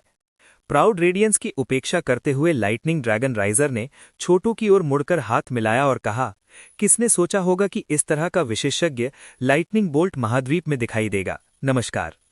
उनके शब्दों की विनम्रता के बावजूद सच्चाई ये थी कि उनमें अत्यंत शक्तिशाली बल था जो एक आक्रमण की सीमा पर था। जवाब में छोटू ने केवल औपचारिक रूप से अपने हाथ मिलाए और आक्रमण का सामना करने के लिए तैयार हो गया। ये स्पष्ट था कि लाइटनिंग ड्रैगन राइजर बस ये देखना उत्सुक था कि वो क्या करने में सक्षम है, इसलिए उसकी थोड़ी जांच कर रहा था। जैसे ही वो वहां खड़ा था, उसने चुपके से अपनी रक्षा के लिए कुछ दैवीय शक्ति भेजी। बम बम बम। छोटू को ऐसा लगा जैसे उसकी छाती, पीठ, सिर और यहां तक कि उसके पैर भी एक शक्तिशाली मुट्ठी के आक्रमण से कुचल रहे हैं।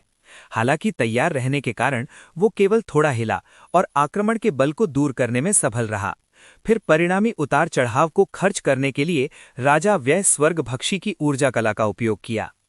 हालांकि वो निश्चित रूप से आश्चर्यचकित था कि उसका प्रतिद्वंदी, जो केवल हाथ मिलाने से उसकी पीठ और उसके सिर के ऊपर प्रहार करने के लिए ऊर्जा भेज सकता था, और ये इस विचित्र बात का उल्लेख नहीं था कि उसके पैरों के निचले हिस्से भी मारे गए थे। इस बीच लाइटनिंग ड्रैगन राइजर भी इसी तरह अचंभित था।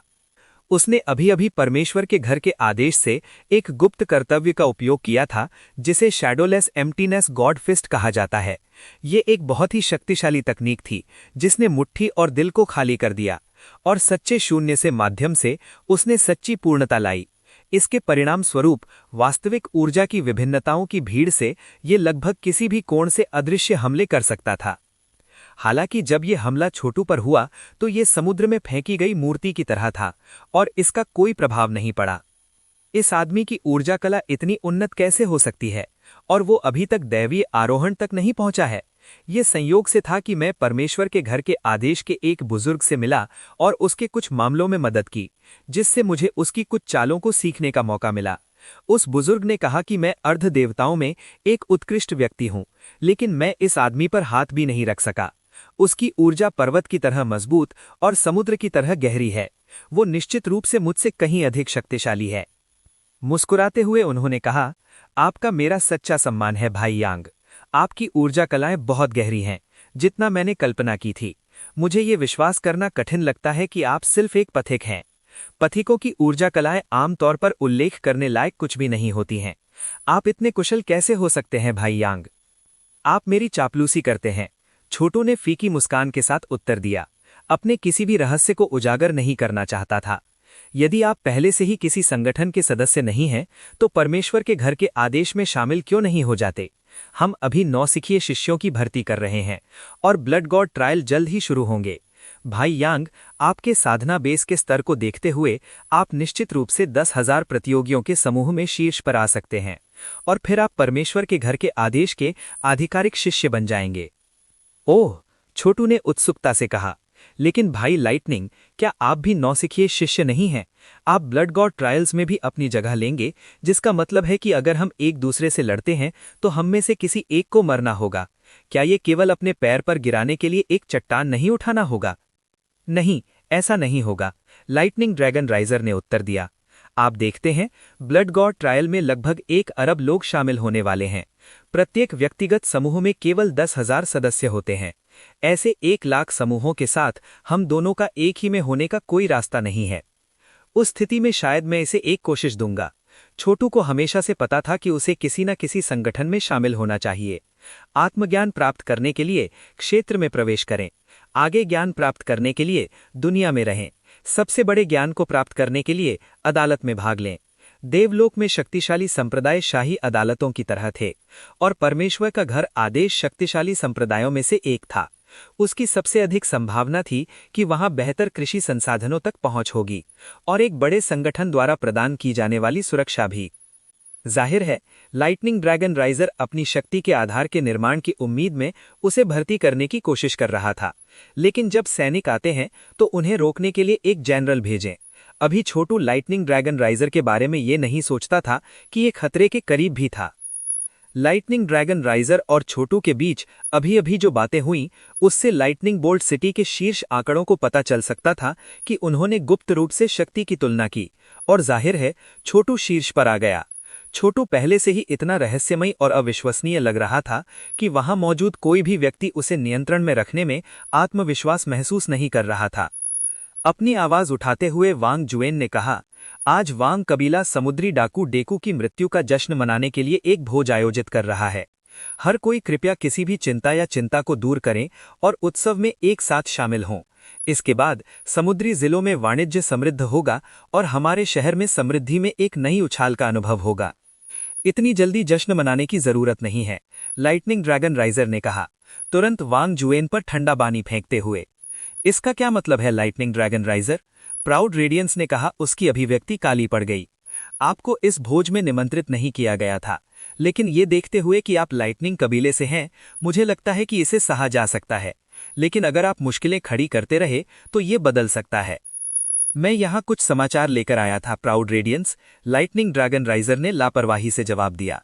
समुद्री डाकू डेकू को मारने के कार्य ने उस मनहूस देवता को क्रोधित कर दिया जिसने उसका समर्थन किया था, और वो मनहूस देवता लाइटनिंग बोल्ट महाद्वीप के देवताओं को मारने के लिए यहाँ एक सेना का नेतृत्व कर रहा है। हुम्फ, मनहूस देवता, उनकी परवाह कौन करता है?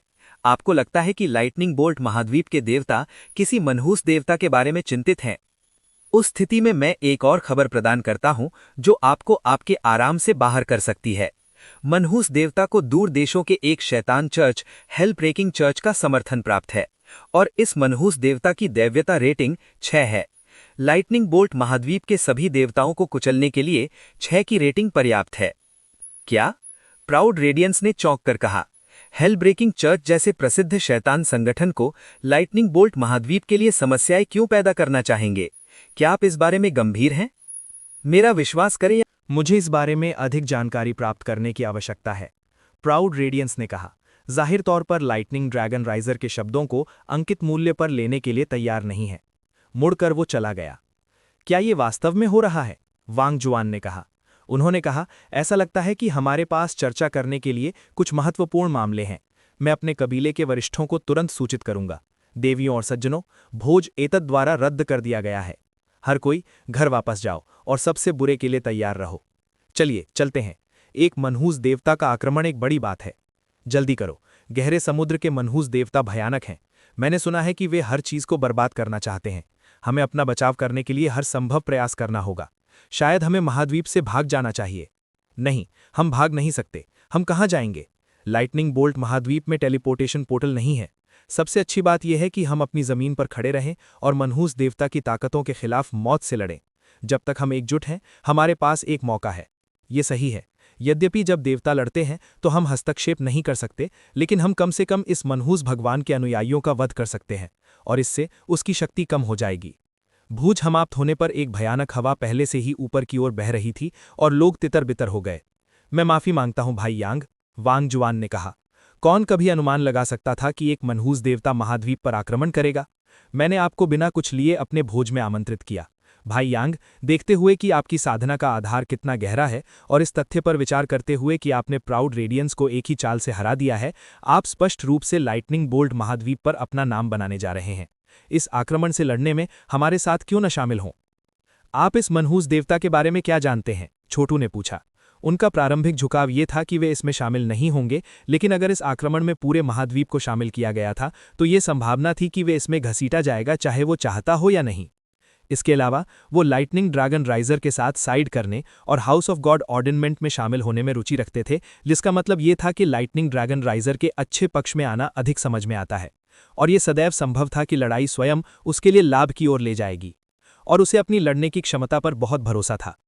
विचाराधीन मनहूस देवता एक क्रूर इकाई है जिसे ब्लड कॉप्स गॉड के रूप में जाना जाता है।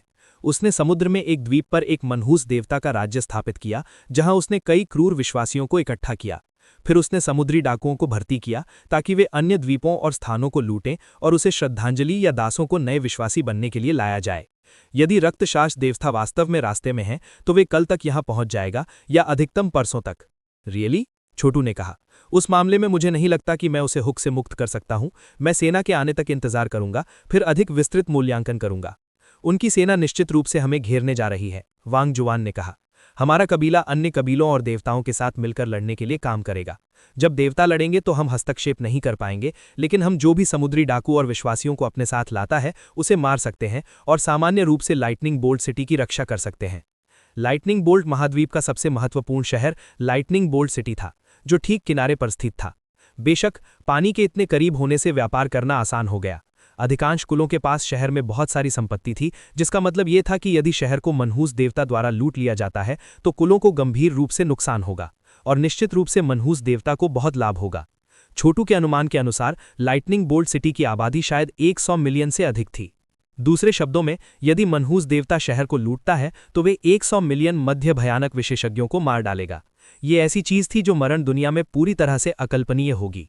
अमरदाव युग में कुल मिलाकर सिर्फ कुछ ही मध्य भयानक विशेषज्ञ थे। 100 मिलियन मध्य भयानक विशेषज्ञों का बलिदान एक नई युग की खोज करने या स्वर्ग के दाव को पूरी तरह से बदलने के लिए पर्याप्त होगा। भाड़ में जाओ, छोटू ने सोचा। भगवान की दुनिया में इस तरह का वध लगभग कुछ भी मायने नहीं रखता है। औसत नागरिक मध्य भयानक स्तर पर हैं, लेकिन मुझे यकीन है कि कुछ चरम भयानक विशेषज्ञ हैं। इस तरह के बलिदान के साथ चरवाहा आसानी से मनहूस देवता बन सकता है। भाई छोटू, यदि आप हमारी मदद करने जा रहे हैं तो मेरा सुझाव ये है कि हम आज रात पानी पर निकलें और मनहूस भगवान की सेना पर एक छुपकर हमला करें। आप क्या कहते हैं? वे निश्चित रूप से अभी वहां बाहर हैं। अगर हम उसके अर्धदेव विश्वासियों को मार सकते हैं तो ये उसकी सेना को नेतृत्वहीन छोड़ देगा और लाइटनिंग बोल्ट सिटी से बहुत दबाव कम कर देगा, और हम शायद इस प्रक्रिया में कुछ लूट भी प्राप्त कर सकते हैं।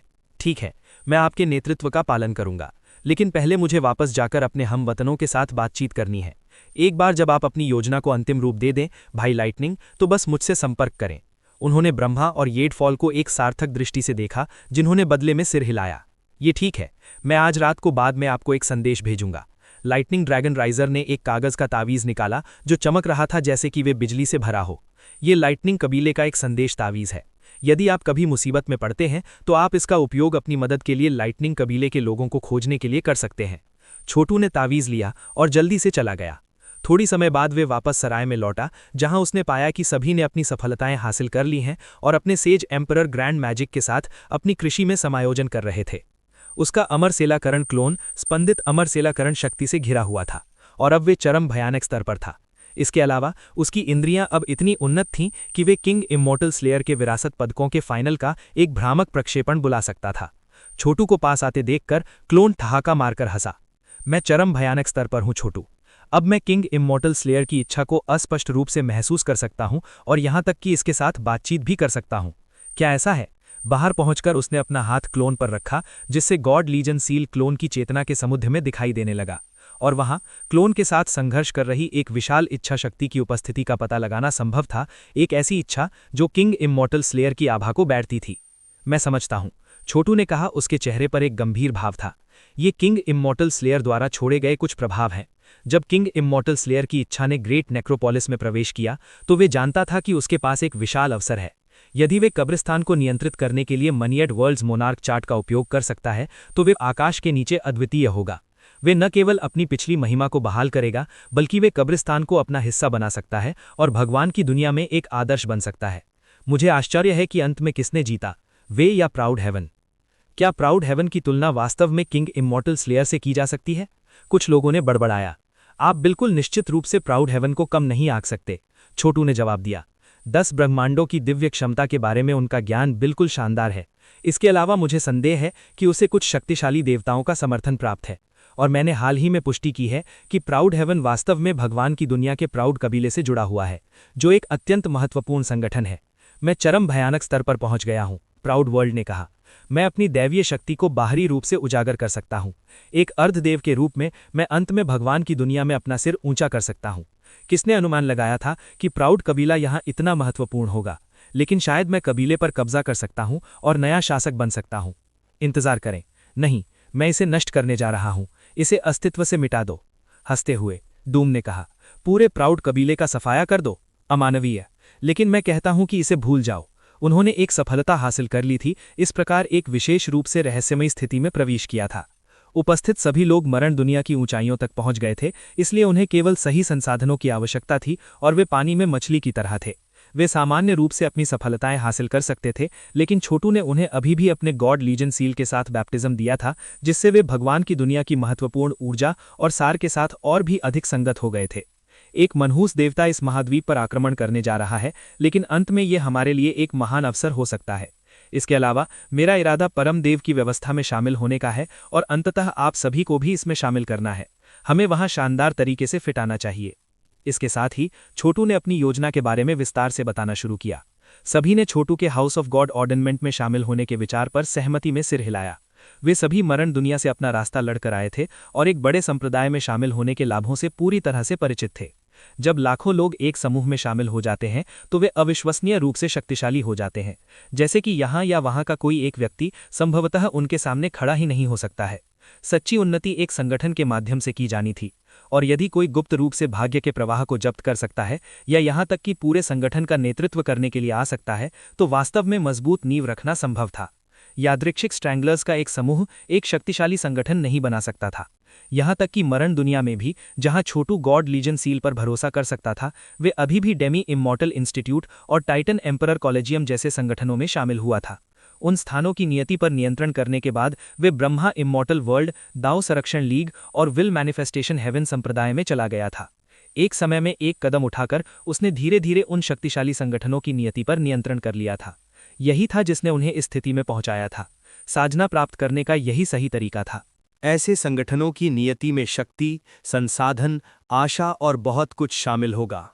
कम से कम सफलताओं के लिए आवश्यक संसाधनों को यादृच्छिक स्क्रैगलर्स के एक समूह द्वारा प्राप्त नहीं किया जा सकता था, और अगर वे गलत शक्तिशाली प्रतिद्वंदी से टकराए तो उन्हें नष्ट किया जा सकता है। अंत में ये स्पष्ट था कि किसी संगठन में शामिल होना बेहद महत्वपूर्ण था। जैसा कि उन्होंने इस मामले पर चर्चा की, सभी ने इस बात पर जोर दिया कि लाइटनिंग ड्रैगन राइजर के साथ रहना और हाउस ऑफ गॉड ऑर्डेनमेंट में जाना कितना महत्वपूर्ण होगा। ब्लड गोर परीक्षणों के संदर्भ में उनमें से कोई भी विशेष रूप से चिंतित नहीं था।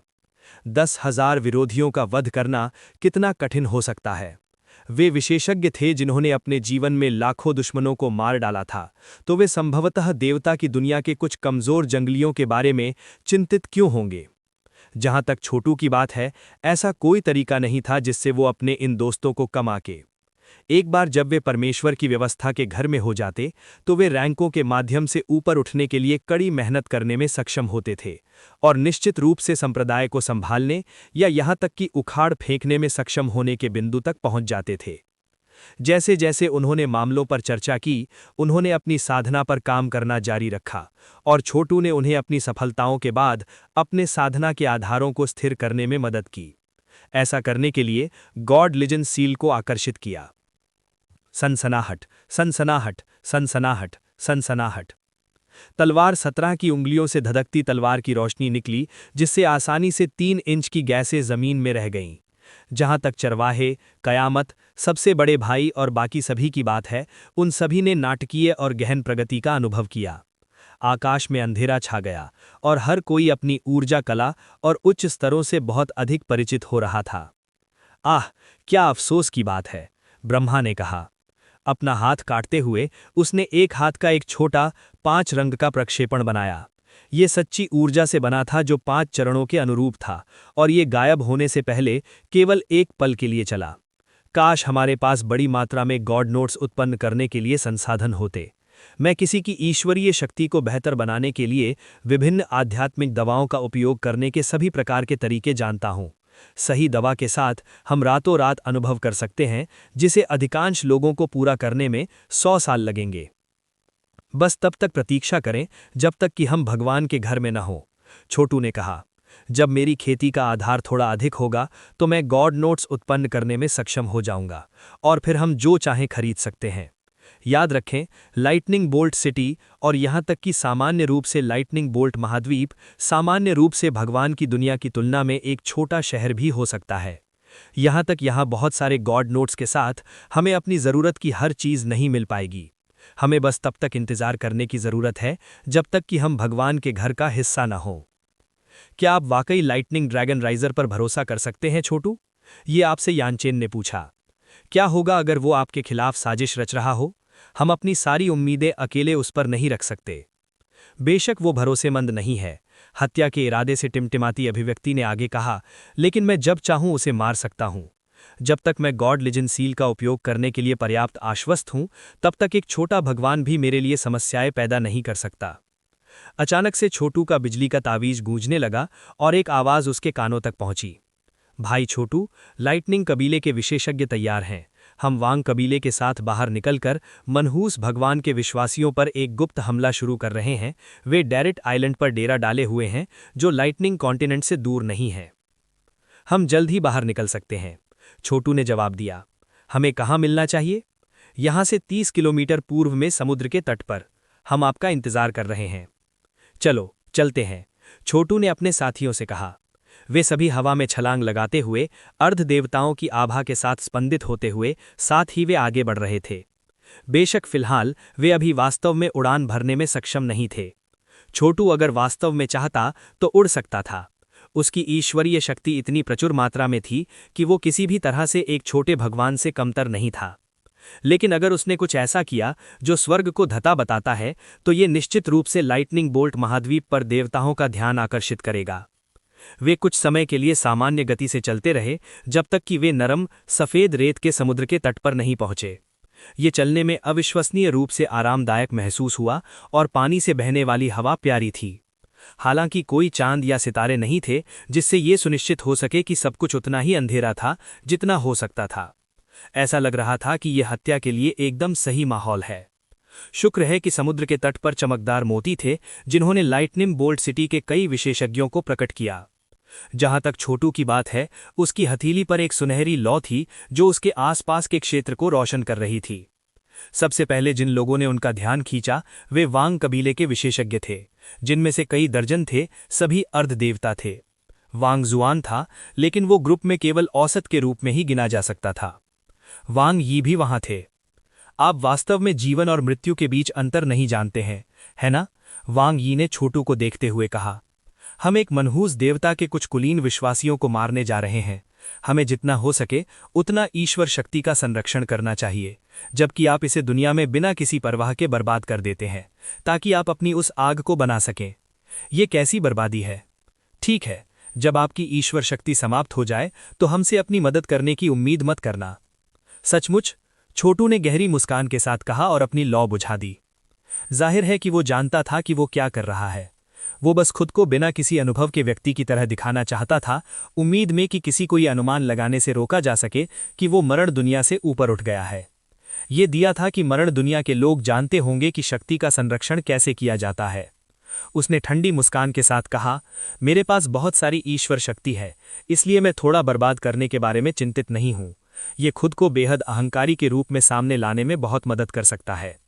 आखिरकार सभी जानते थे कि वो लाइटनिंग ड्रैगन राइजर और प्राउड रेडियंस दोनों के साथ संघर्षों में शीर्ष पर रहा है।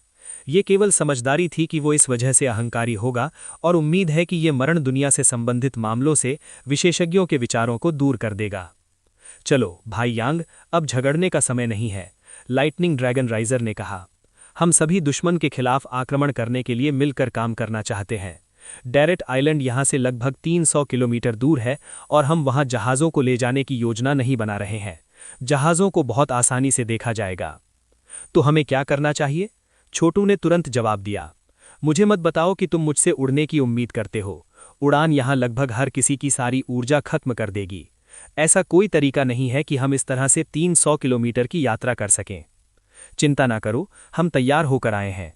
हमारे पास सबके लिए एक विंड सेल है। उसने अपने बैग से एक निकाला और छोटू को सौंप दिया। ऐसा लग रहा था कि ये विशेष पंखों से तैयार किया गया है, जो हिलते ही हिलने लगते हैं। जब उसने उसे अपने कंधों पर फेंका तो वो किसी आंतरिक संरचना के अनुसार फैल गया और उस पर लबादे की तरह बैठ गया। विंड सेल एक गॉड बर्ड के पंखों से बने होते हैं, जिसे हम हेल्प विंड कहते हैं। इसमें ईश्वर शक्ति भेजें तो आप इसका उपयोग हवा की लहरों की सवारी करने और उड़ने के लिए कर सकते हैं। विंड सेल को शक्ति देने के लिए आप जितनी ईश्वर शक्ति खर्च करेंगे, वो वास्तव में अपने दम पर ग्लाइडिंग की तुलना में बहुत कम होगी। और एक बार जब आपको इसकी आदत हो जाए तो इसका उपयोग बिना किसी प्रयास के उड़ने के लिए किया जा सकता है। विंड सेल बहुत महंगे हैं भाई यांग, लेकिन मुझे आपको और आपके लोगों को कुछ देने में कोई आपत्ति नहीं है। कृपया ऑपरेशन समाप्त होने पर उन्हें वापस कर दें। लाइटनिंग कबीले के अन्य विशेषज्ञों ने और विंड सेल उत्पन्न किए, जिन्हें उन्होंने दूसरों को सौंप दिया। छोटू ने पाया कि विंड सेल के पंखों में वायु देवता की शक्ति है, जिससे ये वस्तु एक सच्चा खजाना बन जाती है। लेकिन इसमें कोई मंत्र गठन नहीं बनाया गया था। अगर जादू होता तो ये और भी आश्चर्यजनक होता।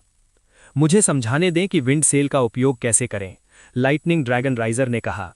और ये प्रदर्शित करने लगा कि उन्हें कैसे नियंत्रित किया जाए।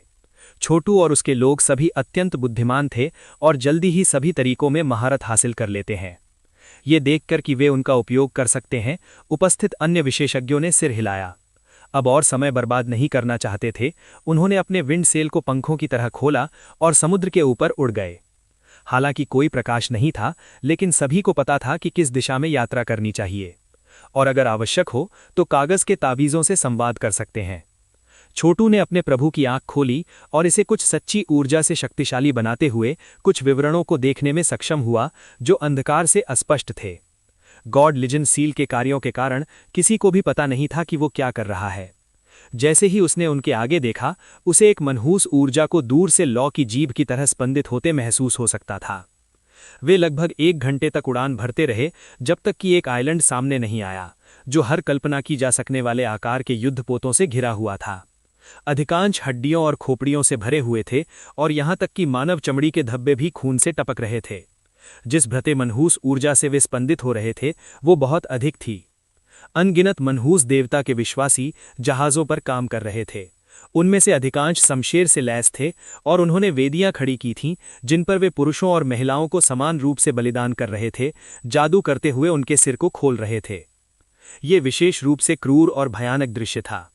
मनहूस देवता के विश्वासी अंदर से विनाशक थे। हालांकि उन सभी का ब्रेन वॉश किया गया था और उनका मानना था कि उनके मनहूस बुरे के कार्यों की प्रभावी संख्या में वास्तव में पवित्र धर्मपरायणता की अभिव्यक्तियां हैं। छोटू ने देखा कि पुरुषों और युवतियों ने समान रूप से श्राप दिया, जबकि उनका सिर काट दिया गया, जिससे विशाल भ्रते मनहूस ऊर्जा का जन्म हुआ। जहां तक मनहूस देवता के विश्वासियों की बात है, उन्होंने दया के संकेत के बिना उत्साहपूर्ण श्रद्धा की अभिव्यक्ति की। वास्तव में वे सुनहरे गेहूं के खेत की कटाई करने वाले किसानों की तरह प्रसन्न लग रहे थे। वे पीड़ितों से जो आत्माएं ले रहे थे, उनसे उन्हें प्रचुर मात्रा में मनहूस देवता शक्ति मिली। और सच कहा जाए तो ये कुछ ऐसा था जो चरवाहे ने किया। साथ ही छोटू से ऐसा करने की अनुमति नहीं देगा। छोटू मनहूस बुराई को उस पर काबू पाने की अनुमति नहीं दे सकता था जो न्यायपूर्ण और धार्मिक था। आखिरी चीज जो वह चाहता था वो थी दुनिया को अराजकता में उतरने देना। मनहूस बुराई अराजकता की शक्ति पर पनपती थी, जबकि धार्मिक न्याय व्यवस्था की शक्ति पर पनपता था। सच्चाई ये थी कि उन्होंने एक के रूप में शुरुआत की थी, जिसमें धार्मिकता और न्याय बहुत बाद में प्रचलित था। छोटू की धार्मिकता और बुराई दोनों की गहरी समझ को ध्यान में रखते हुए अंत में उन्होंने व्यवस्था का मार्ग चुना था। इसका मतलब था कि वो अराजकता के रास्ते को दबा देगा। उन्होंने नरक कुचलने वाले गॉड मैमथ की ताकत की खेती की, जिसने नरक की अराजकता को दबा दिया और मनहूस देवताओं को आत्मसात कर सका। हम यहाँ हैं, लाइटनिंग ड्रैगन राइजर ने कहा। इन मनहूस भगवान विश्वासियों के बीच बहुत सारे अर्ध भगवान विशेषज्ञ हैं और हम उन्हें कम आंकने का जोखिम नहीं उठा सकते। और नरक ब्रेकिंग चर्च की शिष्य होने की संभावना है। ये देखते हुए कि वे कितने अमीर हैं, इससे हमें लड़ने और उन्हें मारने में बहुत फायदा होगा।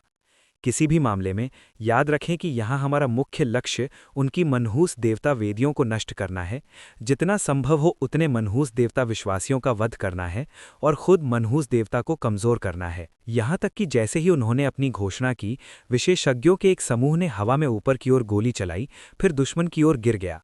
वे गर्वित कबीले के शिष्य थे और वे स्पष्ट रूप से लड़ाई में पहल कर रहे थे। छोटू ने उन्हें देखा और तुरंत काले कछुए के स्वर्ग की 7 हत्याओं की तलवार की ऊर्जा को पहचान लिया। प्रशिक्षित मानव हड्डियों से बने युद्धपोतों में से एक टुकड़े टुकड़े हो गया। अपने लोगों को देखते हुए छोटू ने कहा, सब एक साथ रहें, अलग मत हो, समझ गया? हालांकि ये एक साधारण लड़ाई की तरह लग सकता है, हमें सावधान रहना होगा। उन्होंने जवाब में सिर हिलाया, फिर अपने विंड सेल पंख फैलाए और मैदान में चले गए। जैसे ही वे एक जहाज पर पहुंचे, ब्रह्मा ने अपने कार्डिनल ग्रैंड ब्राह्मण 5 फेज एनर्जी आर्ट से हमला किया। ये मनहूस देवता विश्वासियों में से एक में टकरा गया, जिससे उसका 5 विसरा टूट गया।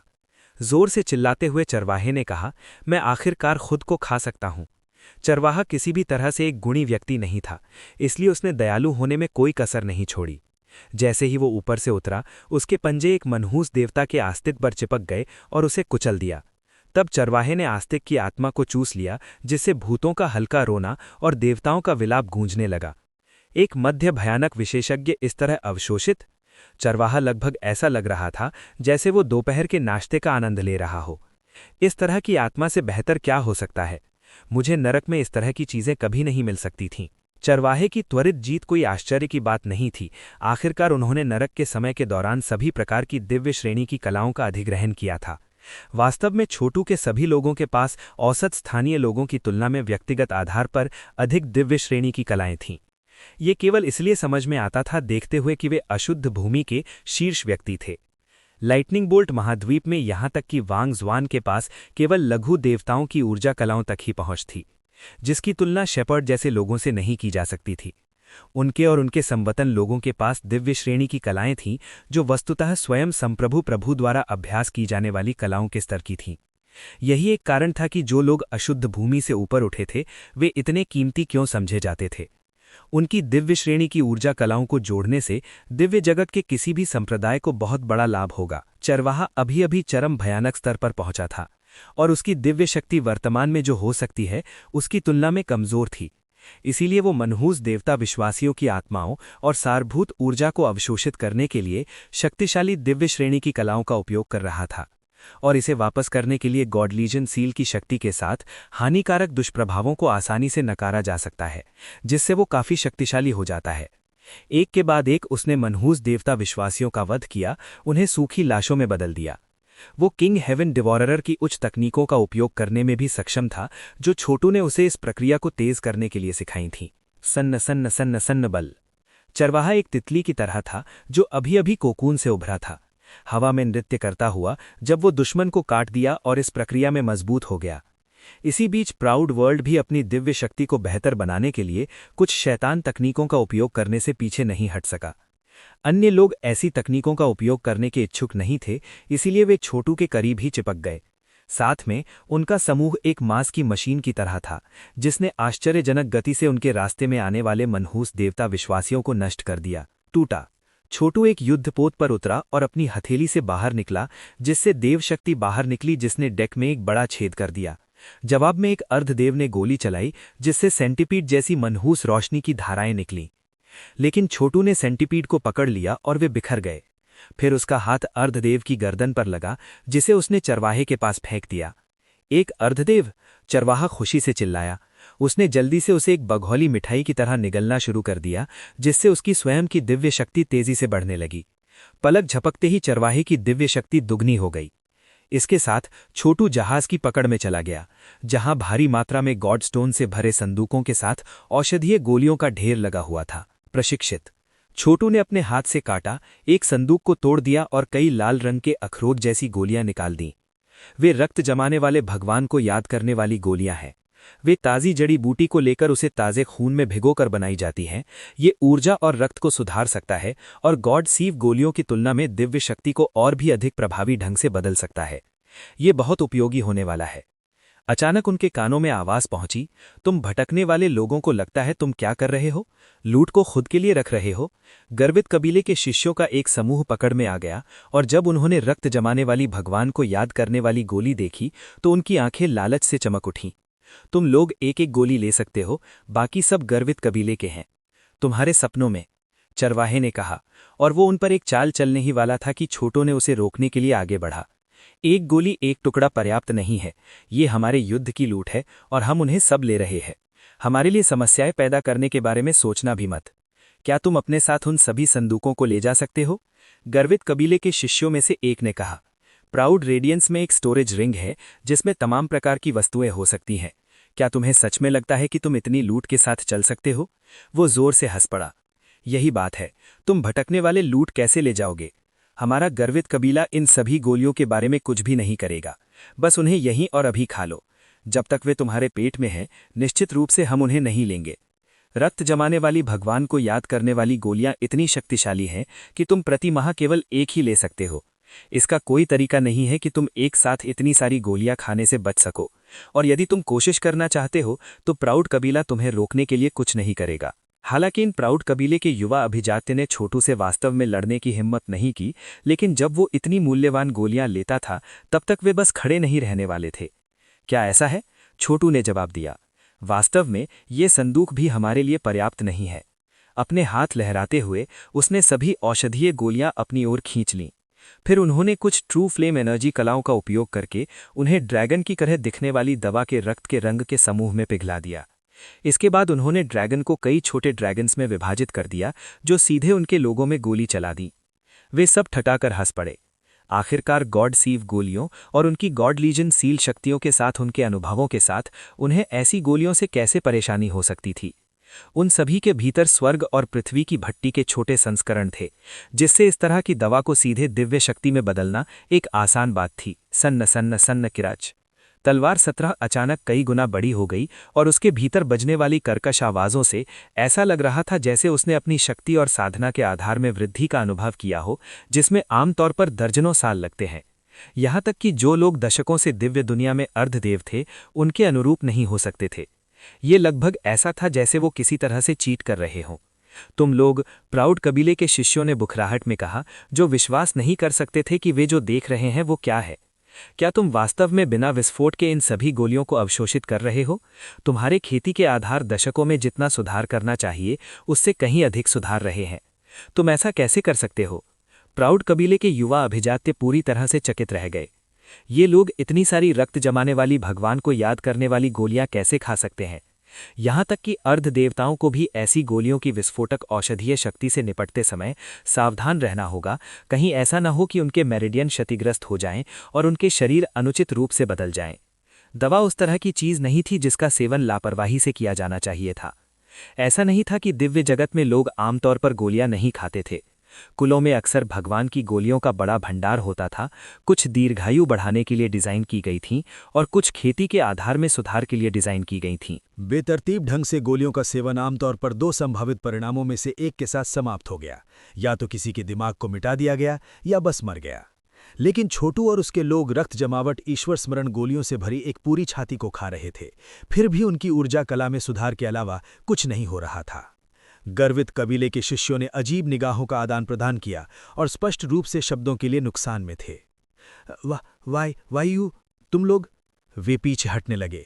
उनके चेहरे पर डर की झलक आ रही थी। आपको लगता है कि हम सिर्फ साधारण पथिक हैं?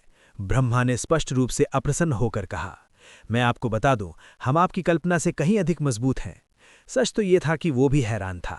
आमतौर पर वो जानता था कि उन्हें इस तरह की विस्फोटक औषधीय शक्ति को स्वीकार करने में सक्षम नहीं होना चाहिए था, लेकिन गॉड लीजन सील द्वारा शुद्ध ईश्वरीय शक्ति में परिष्कृत होने के लिए धन्यवाद, ये उन्हें तुरंत मजबूत कर सकता था। कोई आश्चर्य नहीं कि गर्वित स्वर्ग भगवान सेना सील को इतनी बुरी तरह से चाहता था। ब्रह्मा ने सोचा, ये नर्क कुचलने वाले गॉड मैमथ की पूरी ताकत देता है और इसका उपयोग भगवान की जीवन शक्ति को नियंत्रित करने, गॉड स्टोन बनाने और यहाँ तक कि गॉड नोट्स बनाने के लिए भी किया जा सकता है।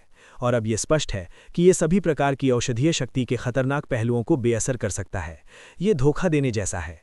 वास्तव में इस विकास को देखते हुए ये स्पष्ट था कि अपनी महत्वपूर्ण ऊर्जा को बढ़ाने के लिए पर्याप्त औषधीय गोलियों के साथ ब्रह्मा निस्संदेह छोटे भगवान के स्तर तक पहुंचने में सक्षम होंगे। इससे अविश्वसनीय लाभ होगा और उन सभी को इस तरह से आगे बढ़ने में मदद मिलेगी जैसा वे अशुद्ध भूमि में कभी नहीं कर सकते थे। भगवान की दुनिया अंतिम गंतव्य थी और वास्तविक प्रगति करने के लिए सबसे अच्छी जगह थी। चुनौतियां थीं, लेकिन वे चुनौतियां अवसर भी थीं।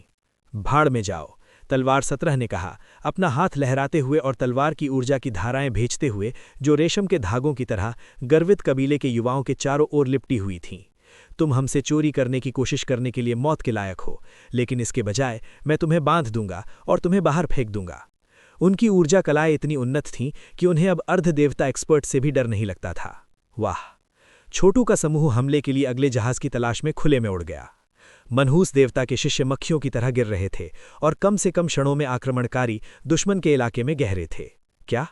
वांग यी ने वांग कबीले की सेना को सबसे बड़े युद्धपोतों में से एक पर लिया और दुश्मन के अर्ध देवताओं के बीच कड़वी लड़ाई के बीच में था।